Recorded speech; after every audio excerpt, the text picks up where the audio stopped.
right. Welcome back, everybody, to the Price Memory Podcast, also known as the Trading Card Financial Insolvency Podcast, the Market is Crashing Podcast, the We Both Need to Go Find and Read a Book as Soon as Possible podcast, because our copy of The Intelligent Investor unfortunately found its way into the bin. Not sure how that happened, but anyways, appreciate everybody being here. We got some good topics tonight. The market is in a topsy-turvy state. Snorlax is looking pretty chill over there, Kai. So what's been going on with you? Hello. I've spent the last 2 weeks doing what any bad business owner should do, and putting all of your liquidity into highly speculative assets. But yeah, not a lot, just mostly the same. Just going down rabbit holes, buying things I shouldn't, streaming, etc. The normal. But mate, yourself, congratulations on the launch of your new website. It looks very clean, and I assume you'll get some of your time back. So yeah. Have you had many orders through it? Going well? People are using it happily? Yeah, it was weird because like the week leading up to the launch of the website, I was kind of like, oh no, maybe the summer slowdown is here, because orders like dropped off a little bit. Turns out it was just people tired of ordering the normal way and wanted to order through the website, because the first couple of days, it's been up for 2 days now, and it's been going really good. We're still working on like a few little things here and there to kind of make it a little bit cleaner, but for the most part, it's saving everybody a lot of time, and it seems to be going really good. But I did have a cool hobby happening today before we got on the podcast. So to my dismay this morning, as you know, I am a purveyor of extreme dust, Bandai Cardos to be specific, and I have a lot of this stuff blue dotted on eBay. So I get emails every morning to check and see if these cards are popping up. And this morning, a bunch of PSA 10s and high grades of Visual Adventure popped up. And I said, hold on, like this either the absolute sensei Japanese grader has like finally hit the market, or something's off here. So I click into these listings, and they're all on PSA's eBay. And do you remember like a week ago, I sent you that link to the modern reprints? They mislabeled an entire submission as vintage. That was the modern reprints. And I was like, no, dude. And like some of these cards are like literally pop. The actual vintage versions are like actually pop 1 in PSA 10. So I was like super bummed. Because in some cases, like I own like, some of these 9s and 10s and stuff. And a lot of the value and sort of scarcity and fun behind chasing these cards is tied up in the fact that they're impossible to grade in PSA 9 and PSA 10. So I tried messaging, PSA's eBay account. I was just like, hey, you guys, like these are all mislabeled. Like these are wrong. And you can just like clearly tell. I mean, like they're saying the cards are from 1991, but like you just look at the card and you're like, dude, that was not printed in 1991. Like the colors are way too saturated. It's glossy. It's fake, or not fake, but like modern reprint. So I messaged them and I was like, hey, like these are from a premium box that Bandai recently released. And I sent them pictures of like my vintage slabs, and I was like, here's how you tell, like if it's vintage, it actually has the year printed in the middle of the card on the back. And they basically gave me some BS corporate response, and they're like, oh, like we can't really offer any sort of information. Like once the cards are encapsulated, like that's it. And I was like, okay, whatever. So I messaged the homie Jodo Jacob, friend of the show, and he got me in contact, or he got in contact with like, supposedly the correct people that can make something happen, and said, hey, just like send me the information. And so he contacted whoever he needed to contact at PSA, and apparently like they're going to remove them from the vault and take them down. Hopefully the pop reports get like fixed retroactively, because there was a lot of not only the prisms, but the non-prisms too, with like some of the cooler arts that are extremely low pop, that were in like PSA 10, and it's like, dude, these are all the modern reprints. So, and that was like a huge bummer to me to see that this morning. I was like, man, I hope they go back and fix this. So this is why you always trust the homies. You never trust the pillars. But right before we got on the podcast, someone else responded to me, Nat Turner, CEO of PSA. A couple of our homies have had good luck with reaching out to Nat and saying like, hey, I have a problem. Like, can you help me out? So I sent him a very respectful message, said, hey, man, You know, like I know this is probably low on your list of priorities lately, but I love this stuff. I love you know, DBZ Cardos, and these are clearly a modern reprint. You know, here's all the reasoning, blah blah blah. It looks like they all came from the same submission, so like maybe one grader just overlooked it and you know, just automatically. And honestly, like I think the person submitting must have tried to like be getting one over on the graders. Like I don't think the graders would have seen them say, "Oh, this is a modern reprint," and then been like, "No, no, no, these are the 1991 versions." I don't think that's what happened. I think the person submitting was trying to get one over on PSA, and they managed to, probably just because, you know, they're so over inundated right now. But anyways, he responded and said, "Hey, thanks. Like, can you shoot this over and email it to me?" So after the podcast, I'm gonna hop on. I'm gonna copy all of the links that I found to like the mislabeled listings and send them over. And like, yeah, hopefully something gets done. So for all the hate that's been going around on PSA, a billionaire took the time to respond to little old me over some very dusty cards that you know, very few people are even interested in, at least right now. So I thought that was kind of cool. But anyways, yeah, and Nat's replied to me twice saying, I think on an issue that I got no help with. I'm like, hey, Buckstrap, give me a hand. He's like, yeah, bet. No, it's been good. But yeah, why don't you just buy the reprint 10s and just cope that you've got the business? Yeah, cope with the fact that it's impossible to get the real 10s. Yeah, no, I'm all good. And it's funny because it's sad too, because someone is bidding on like a few of them, and they started the bids at like $500, and it's like, dude, these are like $2 cards. And so someone's thinking like, oh my God, like I finally found my grail. No one else is watching this, and maybe they just aren't educated as like you or I are on a lot of these cards. So yeah, anyways, I'm hoping they get taken down. I'm gonna ask, this might be a stretch, but I'm gonna ask him when I email him, hey, like I know you guys are really busy right now. If you send me the like cert numbers like of the entire visual adventure pop, I personally in my free time will go through them and look at all the scans and let you know which ones are reprints, because like it's important to me. Like that's my biggest like investment position, I guess, in like slabs. Well, yeah, like in slabs for sure. It's definitely like the Dragon Ball Z stuff. So it matters to me, and like I think it's cool, and it's fun to chase the rarity. So if these are getting blown up with cards that come like sealed in cellophane that were printed this year, and they're all gonna 10, like that's a bummer, right? So I can't see him doing that. I can't see them doing that. But like I'm gonna ask because this has happened before. They mislabeled, because Bandai's done these premium boxes before for like the Hondan stuff, the regular Cardos stuff, and I remember seeing like Hondan cards come out of the premium boxes and get mislabeled. And it was funny because on the back of the Hondan reprints it says 30th anniversary, so it's like, what are you guys doing? But anyways, yeah, no one probably cares about this other than me, so we can move on. But you know, I was pretty hyped when I saw Nat responded, because I figured he wasn't even gonna read it. So shouts out to PSA, shouts out to Nat Turner. Maybe we can get him on the podcast one of these days. But okay, well, so PK managed it. We can do it. Yeah, that's true. PK did. I think PK got him on a couple times actually. All right, we're just gonna get right into it. You've been jonesing to talk about this. Summoner's Rift. We could be feeding our way into Bronze 4, but instead we're here talking to you guys today. So why don't you tell everybody about your latest obsession, speculation, why you're bullish? Let's hear it. Yeah, it all started, you know, we both like League of Legends, most popular game in the world. I play it very, very, very terribly and casually. But I've always been a fan of it, and the IP, Arcane's obviously great, things like that. We saw Riftbound, the TCG, came out a bit over 12 months ago now. And I think the very first, I don't think we ever talked about it, but we both jumped in and made a play on, these are like the Chinese collector box cards. So these were the very first ever printed League of Legends cards.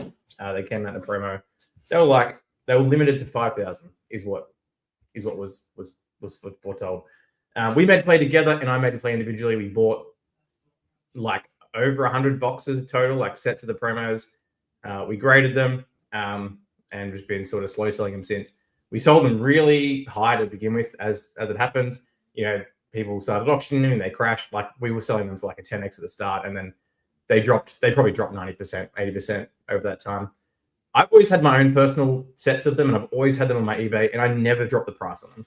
I left the price at what we were selling them for originally 12 months ago. And then last week, one sold, and I said, "Oh wow, I haven't sold one of those in 12 months."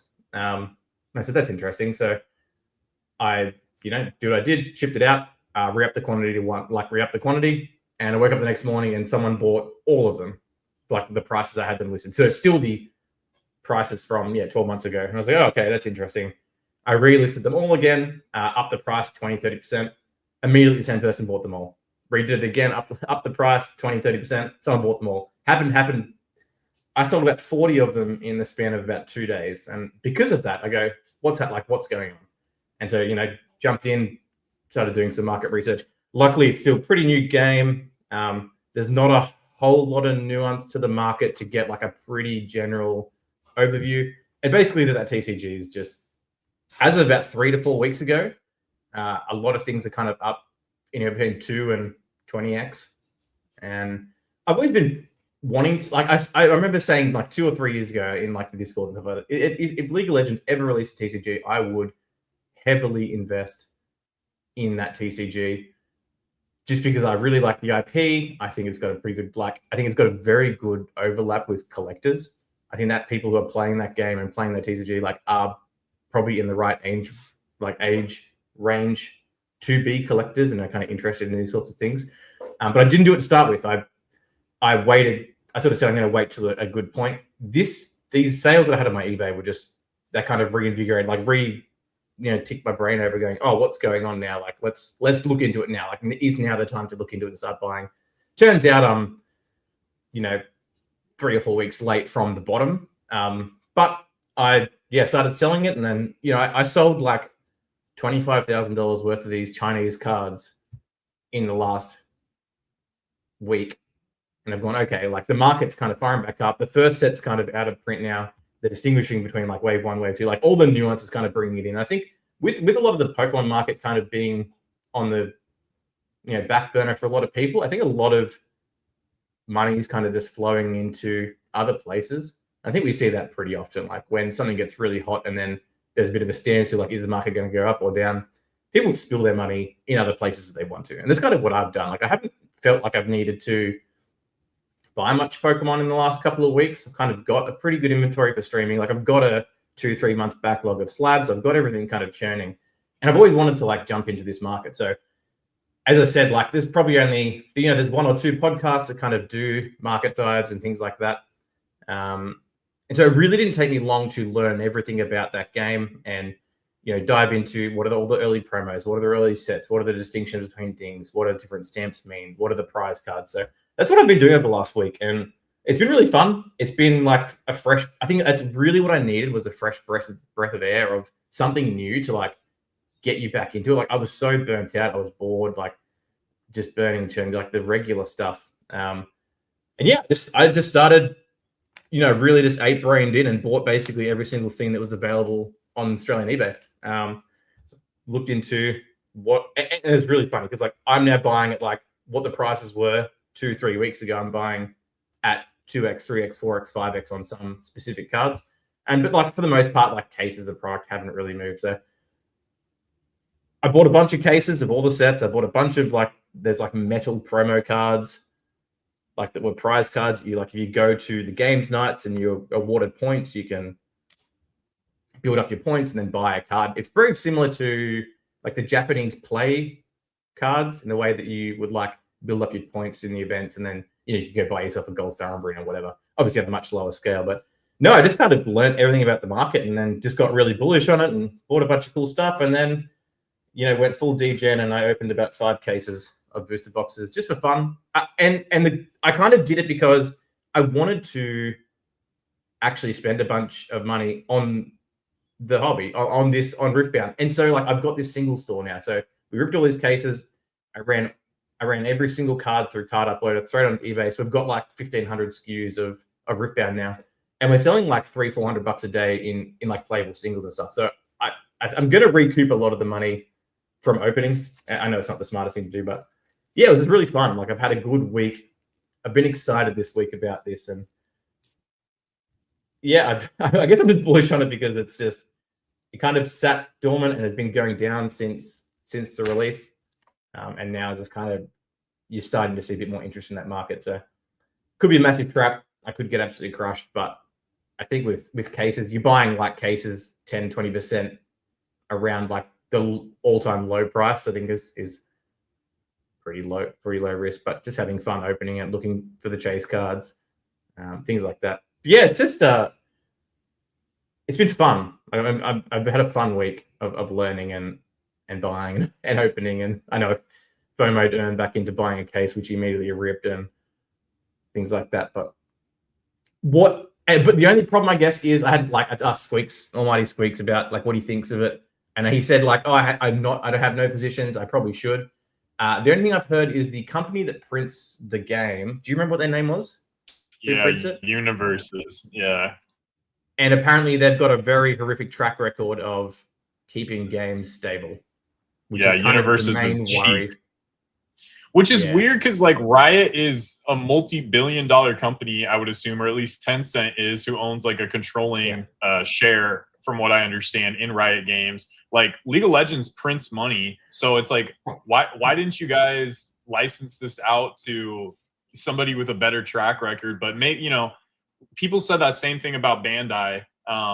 Now Bandai is a completely different, like Bandai is a monster, like even outside of card games, like, toys and all sorts of stuff. Like they've been around since we were kids, but people were down on Bandai for the longest time. And now like, look at what One Piece and Dragon Ball are doing, right? They're crushing, and Naruto is going to come out, and I'm sure that's going to crush. Right. So, that is like one of my concerns with Riftbound, is like universes can get pretty dark. Like, I don't know if they're, but again, like no one had ever heard of or Ravensburger, the company that's doing Lorcana. Like they make like puzzles and stuff. Like they've never made a card game before, from what I understand. And Lorcana has boxes selling for 4 figures and chase cards selling for 5 figures in PSA 10. So it's a total possibility for sure. I love League of Legends. Like I've been playing League since probably late middle school, early high school. Like I absolutely love the game. And same thing. Like I was always like, man, if they ever make a card game out of League, like I would love to get involved with it. And to be fair, like I tried ordering through Mason and Dan about 3 months before like allocations were due, and they both pillared me. So, it is what it is. Like I got absolutely nothing at release. And after that, I just never really got into it. And to be honest, like when the first cards came out, I wasn't like super hyped on the art. They were using like a lot of like screen grabs from the game. They were just using like skin splash art. And I was like, come on, guys, this is a little bit lazy.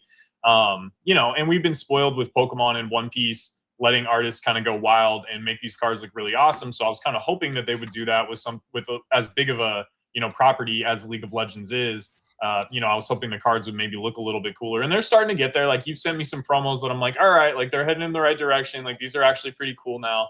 I followed you in, not as crazy as you went, but I bought, I don't know, 5 or 6 cases of the first set, and I don't know, maybe I'll buy more. Like we'll see what happens. But my only pushback is, and a lot of this could just be like my own personal fear from seeing what happened to other TCGs last time we were in, a booming sort of market. Yeah. Right now, there are more alternative TCGs with more money in them than ever before in history. And so I just worry that, like, even though the IP is strong, it's like, is there enough money to sustain this? Because it's not just like, okay, is this a popular IP and do people like the cards? It's like, okay, well, is there a customer acquisition funnel here? Like, is playability like something that is viable? Like, are the tournaments worthwhile? Are people showing up to the tournaments, right? Like, there's all this stuff that kind of goes into making a sustainable card game. And yeah, I mean, I don't know. It seems like a crazy undertaking. I'd like to believe if anybody could do it, League of Legends could do it, but also like, Disney is a bigger company than Riot Games. I'm pretty sure. And Lorcana took a while to kind of like to get going. And even still, I think a lot of the earlier Lorcana sets are still fairly cheap. Like the sealed product hasn't moved at all. It's just this most recent like specialty set basically called Fabled that seems to be like really popping off. So I'm not as bullish as you, but I think with how dumb things are, I think there's equal chances that it's like you break even or lose 20%, and then equal chance that you like 10x. You know what I mean? I don't know. And I wanted a little bit of exposure to it, so I followed you in. I bought some cases as well. But yeah, I'm not in love with the art. I'm not completely sold on the game yet. I'm not like super like I love League of Legends, but I'm not like super passionate about the cards. Like there's none of the cards that I've seen that really make me go, other than the Poro cards. The Poro cards are pretty sick. I'm not gonna lie. Like I really like the art on those, but like the champions are they're kind of mid to me. I don't know. Like I like for how cool the cinematics are that they make every season, it's like, dude, if you made like Trundle fighting Darius into a card or something, that would be sick. You know what I mean? Or like a champion using their ultimate, or like get creative with it. Like the same way Pokemon is like showing sort of like Pokemon like doing stuff and creating a story about it. It's like, dude, you could do that with League. Like have champions fight each other. Don't just have this like skin splash art or like some AI boring you know what I mean? Like I'm kind of But I can absolutely see both sides of it. Like I fully understand that like this could be there is a world that I could lose 50 to 90%. Like I like look at MetaZoo Kickstarter boxes. They're down at like $600. They were 15,000. And what's that, like a 97% drop? Like it can happen. I'm well aware that like that is a possibility. I think this one is much more organic. I do see negatives. I see a lot of positives. Like I think they're really playing the collectability aspect in all aspects really well. Saying that, like a lot of the chase cards in the boxes are just the skin splash arts. But then like you looking at, they're doing like they cycle champions per set. So like, if you're a Teemo main, like you could go and collect all the different chase cards that are all the different Teemo splash arts. They're not super creative, but I can see like the inherent collectability in there. And from what I've seen, from everything that I've like learnt this week, the playability is really good. All the tournaments they have are really good. Like they have a lot of attendance at like every event and things like that. And they're just coming out in like 3 weeks. They're doing an SKT, like a T1 bundle that are going to have on-card autos from Faker and Carrier and from the players. That's kind of cool. Players. They're doing a deck where they're making like 2,500 of like on-card signatures from T1's championship team last year, and then they've got like the normal version. So like they're going to be like insanely pricey, because I think they're limited to like it was either 500 or 2,500 per card per player. And so that's going to drop next time. It's going to be wild to see. I think that's going to like. Are we going to get a Dardoch promo on Toxic Mundo or? Yeah, that'd be nice. But yeah, it's just like I see the upsides, I see the downsides. I just took a bit of a calculated risk. I enjoy the IP. I think there's a better chance that I do it right on it than it crashes and burns. But you never know. It's a risk I'm willing to take, and I was having some fun. If it goes to shit, that's life. I think it would be cool. You know how when you finish at different ranks at the end of each like split, they give you in-game rewards like exclusive skins and chromas and different things like that. If you could get to like, I mean, it'd have to be like really worth it. You couldn't just hit gold, but if you could get to like diamond and they gave you like a promo, like a ranked promo card or something for hitting like that would be super cool. Like if they did little things like that would be sick. Yeah. I don't actually play League much anymore. Like I'll occasionally play like an arena or an ARM or something, but I really like watching the esports. Not as much recently. Like I was really big into watching this esport from like 2016 to 2021, 2022, and then kind of, that whole esports bubble popped, and I kind of got a bit over it. Production quality went down, things like that. But it's starting to ramp up a bit, and I noticed. I watched MSI the other day, and they released like exclusive MSI promos. If you're at the MSI tournament in Seoul, you could get.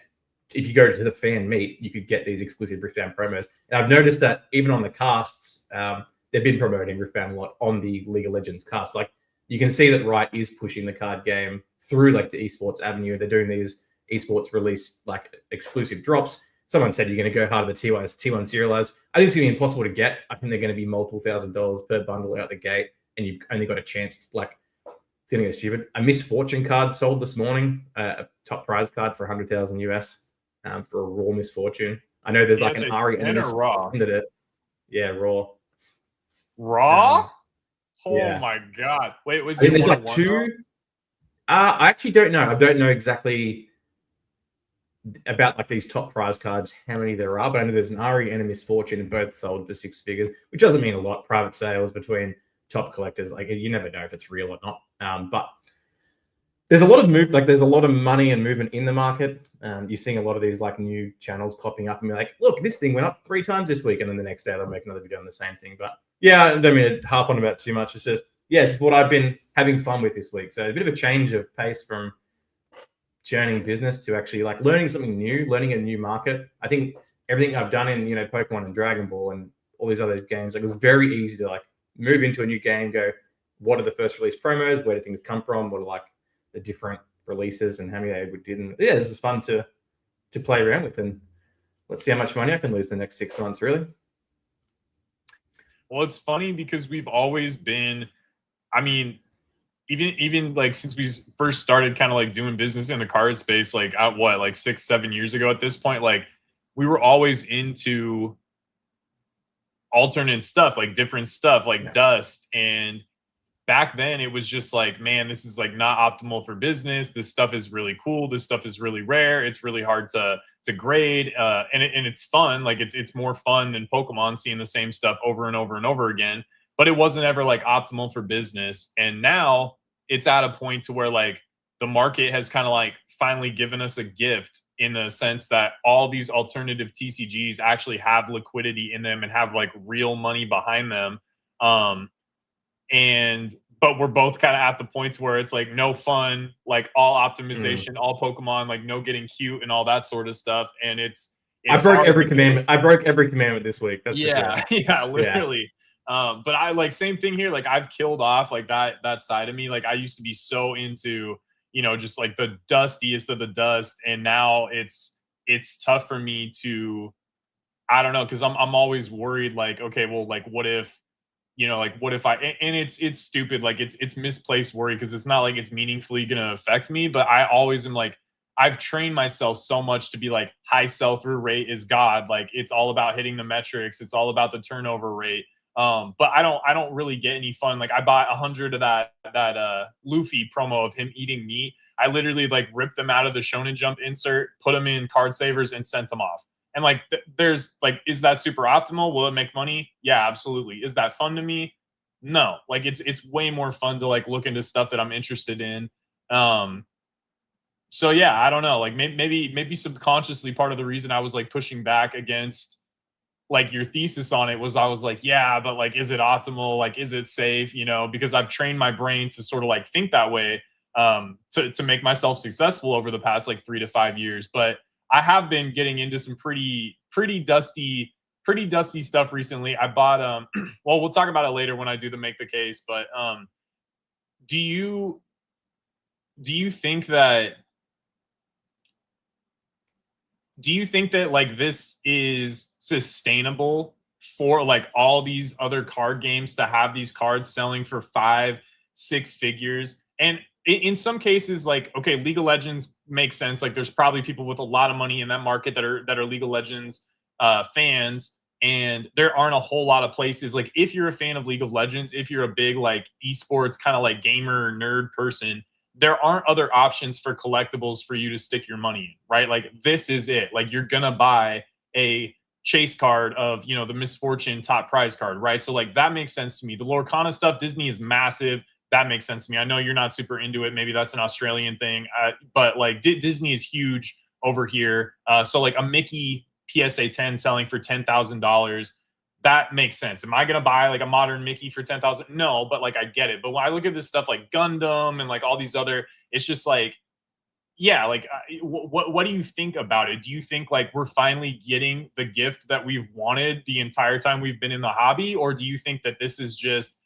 so much new money coming in looking for a place to go, and Pokemon is such a high barrier to entry right now because it's not as attractive to buy booster boxes for like 225 out the gate, 250 out the gate? That money is just going to, DBZ and One Piece and all this other stuff. Like what do you make of like what's happening right now?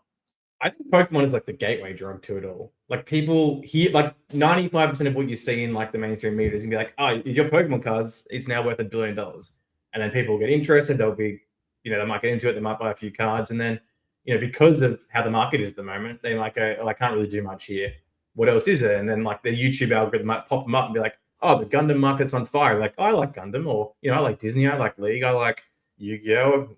Not really like Yu, but like, you know what I mean? And it kind of feeds them into all these other alternate TCGs. I think at the moment, because I won't call it healthy, but because all these other alternate TCGs have so much money into them, these new people coming in might not know the history of like how alternate TCGs have gone in the past. And they might just come in and see, hey, there's a thriving market here. There's people buying and selling every single day on eBay and TCG Player of these markets. And that probably is what also helps prop up these markets. Like I had a catalyst this week of me getting into the retail market. It was not on my mind. I hadn't thought about it since I got my cases at release. I was like, I can sell them for a bit of profit now. I sold them all to Ray.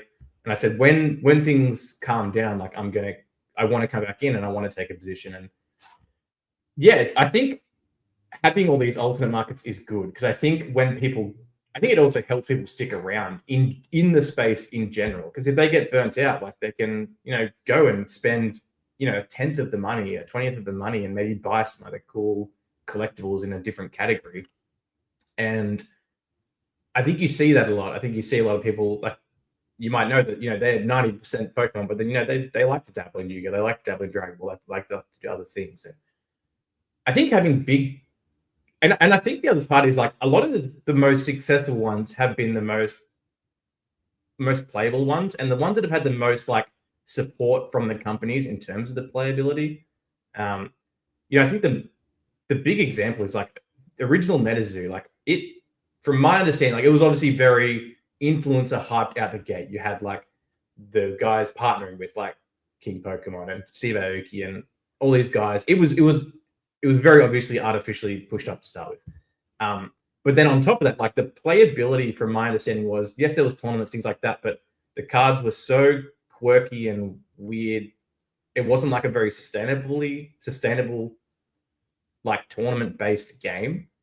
But then you see a lot of these new games. I don't know how playable the Lorcana is. I don't know anything about that market. But just what I've learned from a few of these other ones, like Riftbound does seem very well organized. They've got a lot of local events. They've got a lot of good playability. The game plays well. It's very, from what I hear, a lot of like Magic players are kind of moving over to it. You can do like 2v2s. You can do like free-for-alls. You can do, there's a whole bunch of different ways you can play the game. And I think that helps it thrive. But yeah, like I think people coming in and sort of seeing that there is strength in other markets is only a kind of a good thing. As you say, like if you go into like a 3-4 year bear market, the collectability and the money flowing into those alternate TCGs you might get cooked on it. But I think as long as the playability aspects and like all those sorts of things continue on, I think there's always kind of opportunities for the market to then, cycle right back up again and see those sorts of like, if it kind of gets ingrained in the trend of like the regular overall card market cycles, I think that's probably a good thing. Rather than just like the first sign of a weakness, the whole thing crashes and burns and they just kill it. That's the risk. Like the risk is you go into a 3-year down market now and then you see like players dropping off for whatever reason from the events, and then they just axe it and then it's dead. It's a dead card game. And then I think that's what happened to original MetaZoo. Obviously they got sued and all that, whatever it was, they went bankrupt, but and that kind of just killed it completely. So as long as that doesn't happen, like that's obviously the worst case scenario, and then it doesn't become collectible, like original MetaZoo as we stand isn't seen as collectible, isn't seen as a dead TCG that has value, because the pinnacle of that hobby, the Kickstarter booster box, is down 97%. You would think if there was enough of a base, like buyer base, collector base, and I don't like cryptids. Cryptids aren't a big thing in Australia. Cryptids are very American, and so that was never like very hillbilly in America. Like, do you know what hillbilly means, or like redneck? Is that like a term in Australia? Yeah, it is. Yeah. We call them bogans here. Okay, yeah, that, like, if you're into cryptids, you're like, you got a beer gut, you're slamming like 12-pack of Budweiser out on your porch, you live in a trailer park, like those are the kind of people that are like, oh yeah, like them I remember I was giving Dan heaps of shit because he's like, I was saying like he was kind of when he was like on his MetaZoo chill train. It was kind of like cryptids. I think it was very much he was like, oh, cryptids are massive worldwide. Everyone loves cryptids. They're huge. I'm like, well, not like they're not. They're very. I would say they're very American centralized, and they're not a popular part of modern culture. Like realistically, especially in like the internet age we're in now. Like, yeah, they just don't have. Whereas like League is still the biggest game in the world. It is growing. League in Korea and China have not had a year where the numbers of players and investments stuff like that have gone down. Like Korea and China, it is only been bigger. They're getting like 10, 15 million concurrent viewers on these big tournaments. Like it's getting bigger and bigger. Faker is like he would be worth $100 million just from playing League. Like these brands, like T1 Telecom, like that's the biggest telecom company in the world, I think, that runs all the telecom in Korea, and he's like the face of it, of like the company. Like he is the name brand of like this telephone company. It's crazy. Like it's got much more global NVIDIA reach. to sponsor an American team. We need an American team that could actually be competitive. We need an NVIDIA team would be crazy. I actually saw, I can't remember which player it was, but Jensen Huang, the CEO of NVIDIA, with a League player the other day, did like a press conference, and he gave him one of the new like graphics cards, and he had him like sign it and stuff. It was kind of crazy, but yeah, I mean, back to the alternative TCG thing, like. Oh, he met Faker. He met Faker the other day. So he's the biggest player in the world. Okay, it was Faker then. Yeah.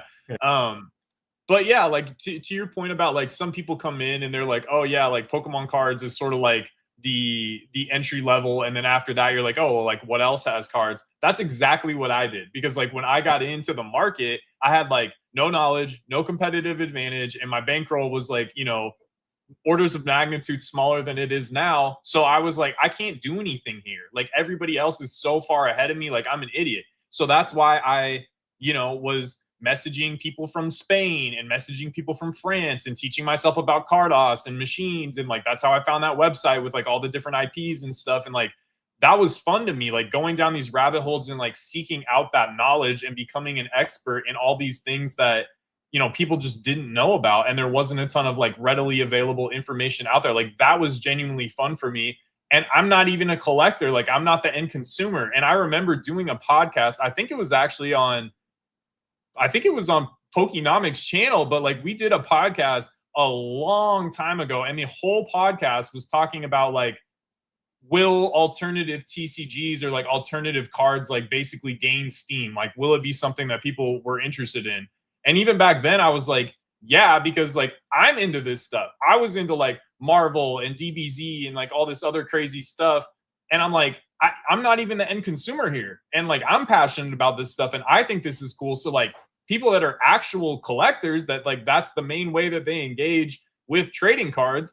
Like, why wouldn't they also be interested in this stuff, And it's taken a lot longer, obviously, and certain things still, like I look at Yu-Gi-Oh! Like I saw some posts on Instagram today, and it was like, PSA 10 Exodia sold for $10,000. And I'm like, $10,000 for like one of the key monsters of Yu-Gi-Oh! Like that is cheap compared to like, people are paying $10,000 for a modern Mickey card. You know what I mean? Like $10,000 for probably a sub pop 30 Yu-Gi-Oh card of like the iconic monster. Like outside of Blue Eyes, probably everybody thinks about like Dark Magician Girl and Exodia. Like that seems crazy to me. So some stuff still hasn't moved the way I thought it would. But yeah, I don't know. Like I think it's healthy too. And I think that like I look at DBZ, for instance, and like before recently, I would say like before the past couple of years, the main collectible thing in DBZ was like action figures. Like that was what like people collected, were like, and like that just never hit to me. Like it's like I'm a grown ass man. Like I'm not trying to have like a bunch of DBZ action figures in my house. You know what I mean? Like my girlfriend's gonna be like, what the hell? But the cards always like hit so much more to me. They're more compact, like they're harder to find. I enjoy the chase, all that kind of stuff. And so I look at some of this other stuff, and I'm like, are cards going to be the thing that's in the category that people are going to gravitate to? And I think that is starting to become more and more accepted. as time goes on, I have no idea. Like if the market truly does draw down, I do think a lot of that stuff is going to be the first stuff to get hit, unfortunately, sure. because it's just not as established. There's not as much information there. And ultimately there aren't as many big people, big creators like pumping it really, right? Yeah. But I don't know. I hope it sticks around. I really do, because like I enjoy it. Like selfishly, I hope the Naruto game kills it when it comes out, because I'd love to be involved with something that I can like continuously do. Like every time a new One Piece promo comes out, I force myself to just buy 100 copies, get them in, and send them off to PSA because I know it's going to make money. But I'm not super passionate about One Piece the way I am about like Dragon Ball Z or Naruto or some of this other stuff, or even like League of Legends, you know. So maybe I need to start buying Riftbound promos and grading those in mass. I don't know how print quality is on the cards, but I guess the one thing, like with Riftbound, like what if you think about League of Legends, what is the collectible prior to cards? What would have been the collectible aspect of it? skins, I It guess. was it was skins. It was Yeah. skins. They've got exclusive skins with like limited drops. You could only get it if you bought the bloody PC game on CD disc. And all they've done is translate those skins in a collectible aspect to this card.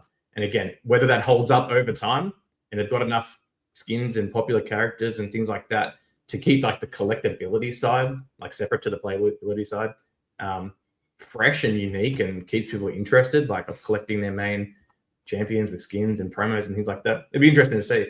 Like I guess the other part of it is like brand awareness. And I don't really like One Piece personally. I'm not go watch live action. It's cool. I think some of the cards are cool, but my god, are they killing it? Like people are going mental over like these sports collabs, like these card clubs with like sporting brands and like that. Like they're doing it. I'm trying to think about like the trajectory One Piece has had. Like it came out, it was hyped to begin with, but I don't think it did anything for the first 5 or 6 sets. It wasn't until like the 7th. Okay. I'm not like trying to hate or whatever, but no one cared about One Piece outside of like Squeaks and a few other people 3 years ago. No one cared. No one. And like the prices reflected that, because at the same time that I was buying all those Bandai boxes of Mario and Dragon Ball Z and Mega Man and Gundam and all that stuff, I was buying One Piece boxes for $50 that are now thousands of dollars. If people were always interested in One Piece, where were you back then? And back then, like the Pokemon Bandai stuff was still expensive. The DBZ Bandai stuff was like probably right in second place. So if all these people were always into One Piece, it's their favorite thing, it's the best story of all time, it's the most amazing anime, like all this stuff, where were you guys? Like no one cared. And for like, I don't know why it all of a sudden like started taking off and people are all into like the anime and the manga and stuff. And like I think money spilled out of Pokemon. I think that's all it was. And I'm not saying people don't genuinely love it, but I'm just saying like I've been into anime my entire life. I never remember people being like, oh, One Piece is a must-watch show. Never. Not a single time. Not a single time. Bleach and, you know, Yu Yu Hakusho and Inuyasha and, you know, Death Note and all these other ones. Like, yeah, for sure. Neon Genesis. Yeah, for sure. But never did I hear people say, oh, dude, One Piece, it's a must-watch. Never. Not a single time. And now, like, everybody's all into it. And, like, the cards have all this crazy value and all this, like, vintage One Piece stuff that used to be dirt cheap, that you were grading, buying for dirt cheap, that I was grading, buying for dirt cheap, all of a sudden are thousands of dollars, and people are spending literally thousands of dollars on common cards that came 200 cards to a box that come out in pretty good condition. The only thing you have to worry about is centering, and now all of a sudden people love it. Like it breaks my brain. I don't get it. Price had to go up for people to become interested, and that's what happens every single time. No one's interested. You go back looking at like even Riftbound YouTube videos from 6 weeks ago, 8 weeks ago, nothing. Radio silence, dead. But 6 weeks ago, a couple of like the smaller cards got bought out. Someone else came in, bought them out, and then their videos start popping up. Oh, these things doubled. And then 3 weeks ago, now there's 10 channels talking about it. 2 weeks ago, there's 20 channels talking about it. Now there's 50 channels talking about it. Like, all it takes, like, people aren't interested until the price goes up. And we know that. We see that across everything. I didn't care about, Pokemon wasn't part of my life 6 years ago. I had cards. I had random things. But it wasn't until the first boom that I go, oh, now I'm interested. It's just human nature that's just how it happens. And I think like One Piece was I wouldn't say dead in the water, but 12 to 18 months ago, it was just a card game that, the diehard fans who were playing it, or if you were like a crazy ass speculator, which is what I guess I'm doing right now with this other one, no one cared. It really takes these cycles to get people in, out, in, out, in, out. People that jump in now, if now 6 months, everything I bought and found halves, now I've learned about it. Now I understand it. If I still see, like, I'm gonna start tracking it from now on. I'm gonna start watching a few podcasts about how the game's going, how the playability is, how these events are going. If things halve or things go down 25%, I might, and I'm stupid enough, I might see that as an opportunity going forward. Like, people don't care until it's in the news, and that goes for me too. But yeah, I mean, they're making the right moves. Like they're making the right moves, right? Like they're doing all the promos and they have the Netflix show. Like they are executing. Like Bandai is executing. Whoever owns the One Piece IP is executing. Like they're doing a really good job with it. And just to be clear, like I'm not hating on it. I'm just saying this idea that like it was just this, thing just like waiting to pop off is just like I just didn't see that. And when I was buying those One Piece, Cardos boxes for $50, $100. I was just buying them because I thought the art was cool. I didn't know anything about One Piece. I had only seen like a few episodes when I was a kid, and I was just like, this seems kind of cheap. Like I know One Piece is like kind of a cool anime. These seem pretty cheap. Like I'm gonna buy some of it. That was literally it. But it was so readily available. There was tons of it available. That one set with the Nami, it's like Assault on Baroque Works or whatever. Dude, there was hundreds of those sealed boxes available for probably like $40 to $60, right? And now those cards are selling for thousands in PSA 10. Like it just, I don't know. And no one cared about it. So it's interesting to me. I don't think it's going anywhere. Like I think it's so solidified now in the zeitgeist. I think there's so much money into it. I think that so many like big creators and people with big money are into it. Like I don't think it's going anywhere. I don't know if that's sustainable. Like, hopefully it is. I hope it's successful, because if One Piece can be successful, then that creates like a roadmap for all this other stuff like Riftbound or DBZ or Naruto or whatever to be successful. So like, I don't know. Like I'm hopeful for it for sure. It's so hard for me to get my mind out of like 2023 when like, as cool as this stuff is, no one cared. And I think it's tough, like the same way that people haven't, if they've only been here for a little bit with Pokemon, they can't see anything outside of like number go up. I think it's the same way with like a lot of this alternative TCG stuff. It's like, when Pokemon is in a bear market, you can still make like really good money. Like you can still make really good money. People still want PSA 10s. When any of these other TCGs are in a bear market, you're dead. Like you're not selling anything, and you're sending stuff to James and he's auctioning it, and you'd be lucky if you get a bid on any of these cards. So like that's the thing that scares me. Like I want to have fun. I want to engage with stuff outside of Pokemon. I just like can't get the to the name of the podcast, like Price Memory Podcast. Like I can't get those memories out of my head of like just how dark all this like really cool stuff was 3 years ago. And so is it changed forever just because of like where we are with the industry and the trading card industry, or is it just because there's so much money sloshing around that it just has happened to find its way into this other stuff? Like I have no idea. Like I genuinely don't know. And well, do you know what, like on that sort of like tangent, as we've talked about, like I think a lot of the Pokemon graded market at the moment is being propped up by these gambling companies.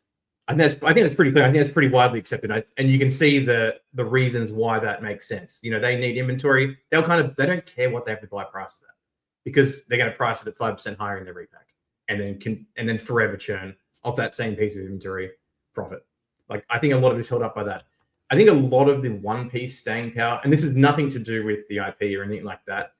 All of these companies are now, over the last 6 months, I've noticed they've all started offering repack, like blind bags, mystery packs for One Piece now. They've got a One Piece themed one. I don't know if like Galaxy do it, but I know like 2 or 3. Well, GameStop do. GameStop brought out One Piece power packs. The one in Australia, they just released One Piece power packs, and so all these guys are just buying up now all the One Piece labs and all the One Piece sealed products, because they're able to put it, like repackage it into a different product, and it doesn't matter what the price is on it. Like have their entry point, and from then on, it is just they're just going to make continuous profits off that thing. So I wonder if a lot of the price being held up in One Piece as well now is because there's enough general interest in it from people who are buying these repacks that they can then now go and buy a One Piece repack. And I think that probably helps. I think that probably has helped stabilize the higher end of that market. Because I don't know. I don't know. We saw 10, 20, 30, 50 X's on a lot of One Piece stuff. It was mid last year, the very first, I had a pre-errata, whatever it was, Shanks manga, BGS 10. The top chase card from the top set, I bought it for $400.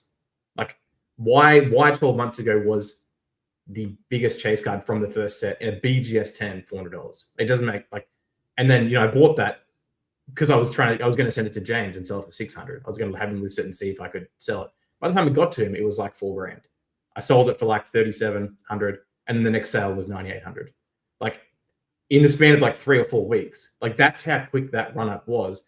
And I don't know how much that market has retraced again.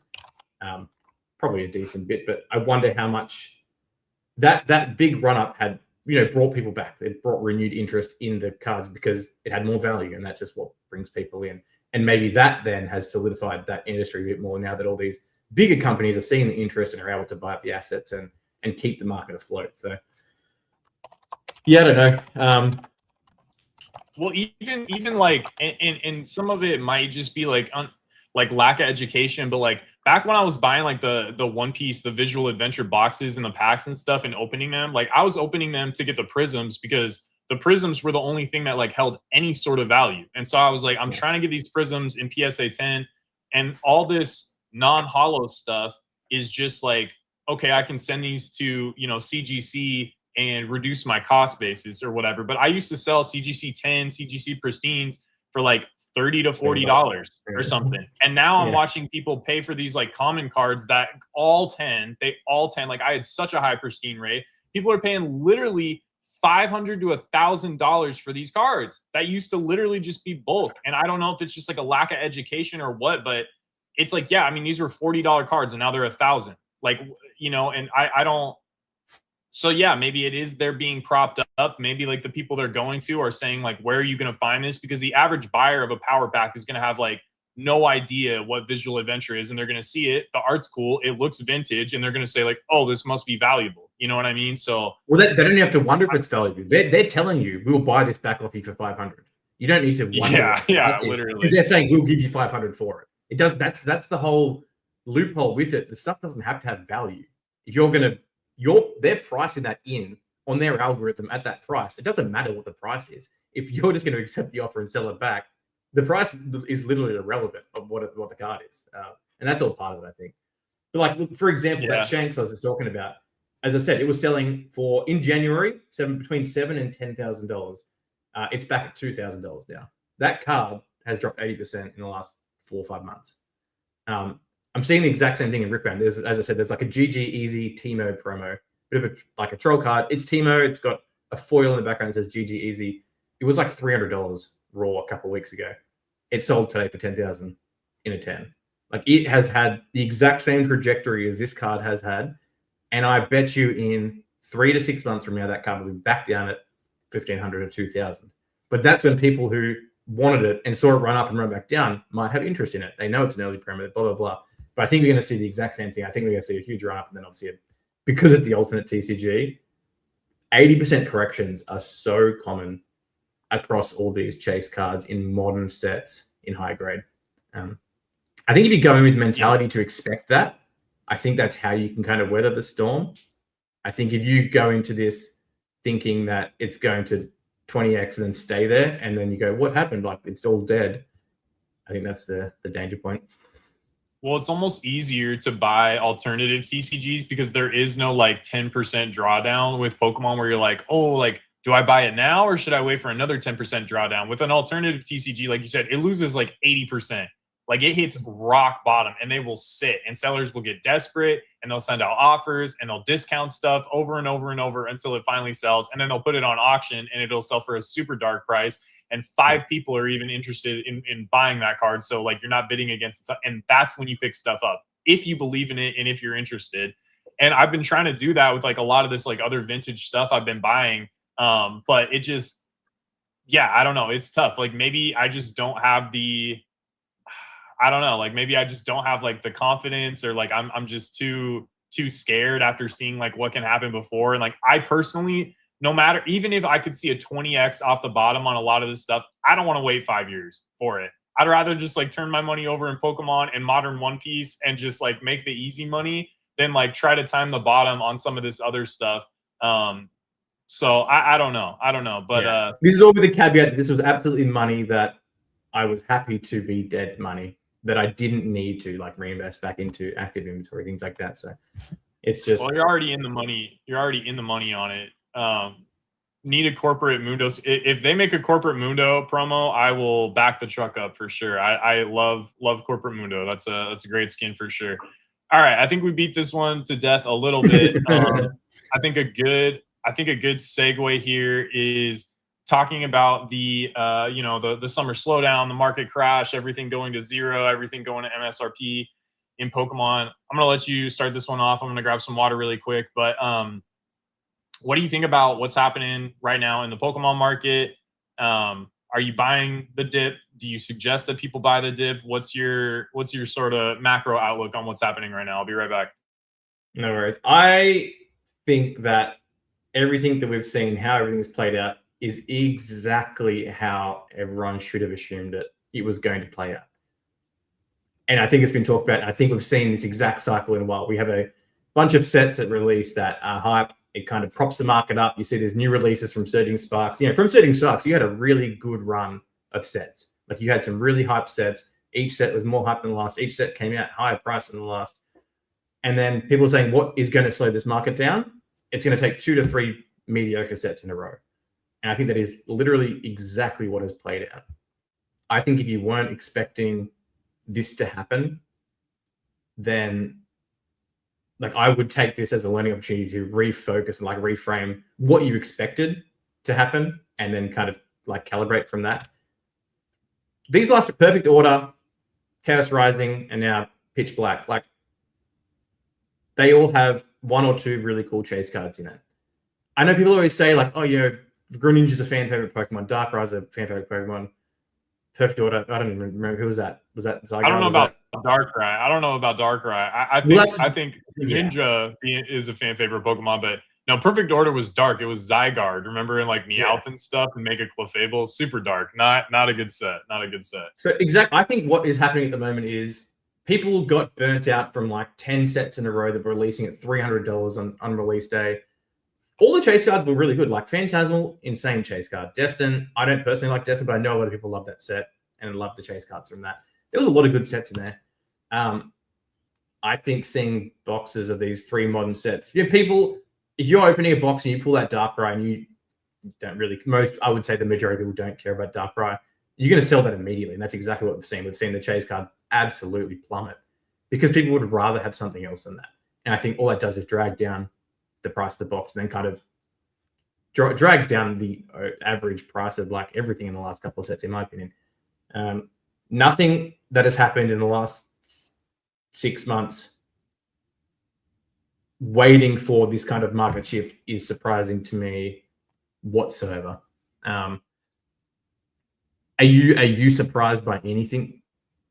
Like all we're seeing is the price on modern chases and modern sets kind of recalibrate down a bit because I think people are burnt out. People haven't been excited about the last 4 months worth of sets. People are having a breather. People are saving their money for 30th. And that kind of just calms everything down. And then people say, a few people start losing interest. They're just going to sell their stuff. And that's what pushes the price down. I think that's exactly what we're seeing. I'm not seeing, even though we're seeing prices across the board come down, I'm not seeing any big opportunities in Pokemon, as in like longer term buys personally. I think those opportunities of getting good promos and cards to grade, that never changes. You might lose a bit of premium if you like buy the Darkrai now and send it off for grading, and that 10 price might come down or whatever. That is all pretty standard. But I'm not seeing any huge opportunities personally in the market. outside of like the typical churning of cheap cards in plastic. Are you like? I'm assuming you're not surprised by anything that's happening. Are you seeing any realistic opportunity for plays outside of the We normal? both know there's no opportunity No. in the market for our market right now. No, well, also to like the point that we just spent an hour talking about, like there's a ton of money in all these other TCGs. Like money is going into Riftbound and Magic and Lorcana and One Piece and DBZ and like all this other stuff. Like there's money elsewhere, right? And like even random stuff like the Naruto Kaiju stuff is selling for like crazy prices, right? And these free PSA promos are selling for, I don't know, $400 or $500 in the PSA. Like there is so much money going to like all this other stuff right now that I think that like money's just moving around a little bit. And I to your point about like, it's unsustainable for stuff to come out at like $300 every single time a set comes out. Like, yeah, I agree with that. Like money's not infinite. It's not that these sets aren't good. I mean, Perfect Order sucked, but like I think Pitch Black is like pretty good. Like I like the Slowbro AR. I like the Ampharos one from Chaos Rising. And like I think the Pokemon sets are decent. I just think that like, yeah, I don't know. Like there's only so many releases that can come out quarterly and people pay $250 a box on. I think looking back on this stuff, I think like 3 to 5 years from now, we're going to look back on the Mega era as like one of the best eras in the past like 10 years, easily. Like the cards are so nice. The arts are insane. It's a lot of fan favorite Pokemon.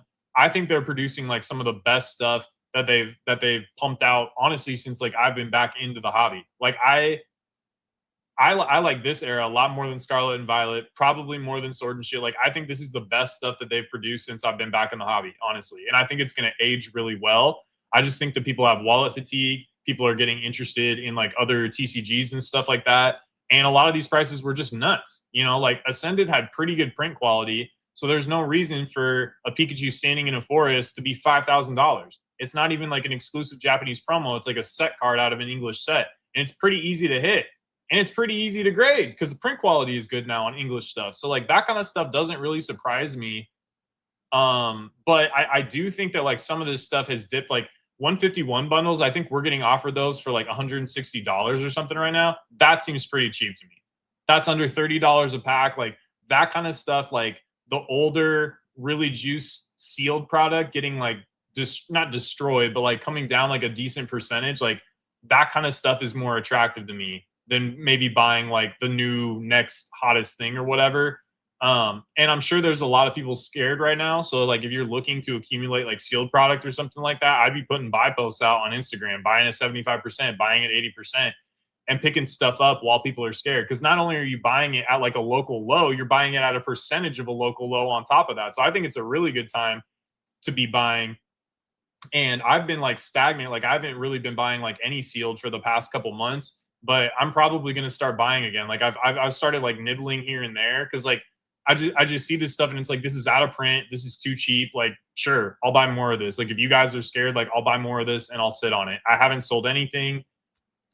I don't know. I'm not super scared about it. I just think that it's like, yeah, it's unsustainable to be paying these prices consistently. But yeah, I don't know. I think right now, like if you're the kind of person that's been saying like, oh yeah, like it's unsustainable and the market's headed for a cool off and all this sort of stuff, like, all right, here it is. What are you going to do about it? Like you've been yapping for 2 years about this, talking about how like, oh, the market's going to come down and this is unsustainable and people are shilling and pumping and dumping and blah, blah, blah, all these excuses. Like, okay, here's your opportunity. Are you going to buy?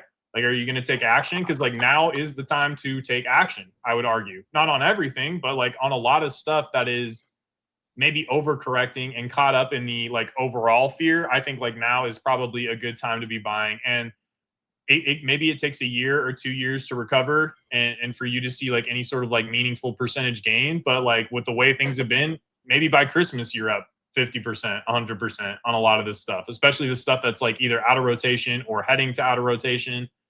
Yeah, I think once everyone gets their fix on the 30th and either invests enough or opens enough or blah blah blah, and that pool of money that's been waiting for the 30th, which is real. Like there's going to be a lot of people that are waiting to be able to buy as much as they can. I think once that moves on, I think that's when you're going to either see from that point, are then people going to come back in and then put their money in these other things, or is the interest going to kind of fade off? I think I don't know what's going to happen after 30. I think it could go either way. I think you could see another sort of cycle up, but I could very easily see a similar kind of prolonged for like wallet fatigue for a year or two. Like I don't know. Like we don't know what's going on. What have we been showing? We've been 30th and we've got a Rayquaza set and stuff like that. So things could very quickly change. But I think if you are looking to buy now, again, it's not just buy what's cheap. I think you still need to make sure that you're buying the right thing. Don't go buying a bunch of pitch black collection boxes where you're paying 130% of market for the packs because you're getting a 12-cent promo in it, things like that. So I think you still got to be smart. I remember, was it probably a year and a half ago, I just bought stuff because it was cheap. Like I bought Crimson Haze booster boxes and Royal Black Flame booster boxes and all these sorts of things just because they were the cheapest, rather than maybe buying more VSI Universe of like a more premium product that was more expensive at the time. I mean, saying that, Crimson Haze booster boxes here are like $150 now. So I think percentage wise, you actually probably did better, especially on the Ruler of the Black Flame. That's almost like 150. I think I'm wholesaling that for like 140 or something right now. And at one point that was what, like a $40 box or something. So you've almost like 4x your money on that. So yeah. So correct. So I think two ways: either 30th under prints and we just continue on with the FOMO, or they dump it like always, so people get bored and quit. That's kind of what we saw with Celebrations. There was a massive hype going up to it. They dumped as much as they could, and people got bored of it very set. I think it's a very, very, very different case. Like Celebrations was such a small set, you could get bored of Celebrations very quick. I think the 30th, looking at the leaks, I think 30th is easily the best set that's ever been made. Like the most well-rounded, complete set that's ever been made. I think it hits the most collectors of any set ever. And I don't even know that's disputable. Like, do you have? I mean, if the full arts are real, like if the 2 Pikachu full arts are real, those are insane. Those are almost like Champions Festival art with like where it's like Pikachu in the center and then it's got all the Pokemon around him. Like those look insane. There's a Gengar EX that looks insane. If all those are real, then like yeah, I agree with you. And I saw like that Pikachu's and then the classic collection. Like, yeah, people like to crap on like the reprints and stuff like that, but look at classic. Look at Celebrations Charizard and Umbreon and those sorts of cards. Like, there is still so much demand for them now at 20 times the price that they were a year ago. There is more demand for them now. This is crazy, dog. Oh, Jesus. Crazy, bro. Shouts out to Wee. Like, I remember he came into a live, like, I don't know, this is years ago, and he just dropped like the most iconic sentence. He was like, "Fundies mid, market is irrational, just do whatever." Like, that was the best sentence of all time. Hope you're doing well, man. Hope you're still do you know Flex God was the first channel that when I first got back into cards that the algo pushed me. I think they had like 110 subscribers or something, and he just picked up a collection that had like a bunch of gold stars in it or whatever. He was like showing videos of how he flipped it and stuff. Yeah, I think Flex Gods was like the first 1 or 2 YouTube channels I ever subscribed to in the Pokemon space. It's crazy. He was ahead of his time too, because he was doing Pokemon and sports and knew both and knew both markets really well and would like trade into one and out of the other and stuff like that. I tried to get into sports multiple times and I just like didn't have the mental capacity to really you know what I'm cooked on. I sold all reverse stamps too early. Yeah, dude, this guy like 10 like 3 or 4 English gold stars of like the EX Team Rocket Returns one. Oh god. Yeah.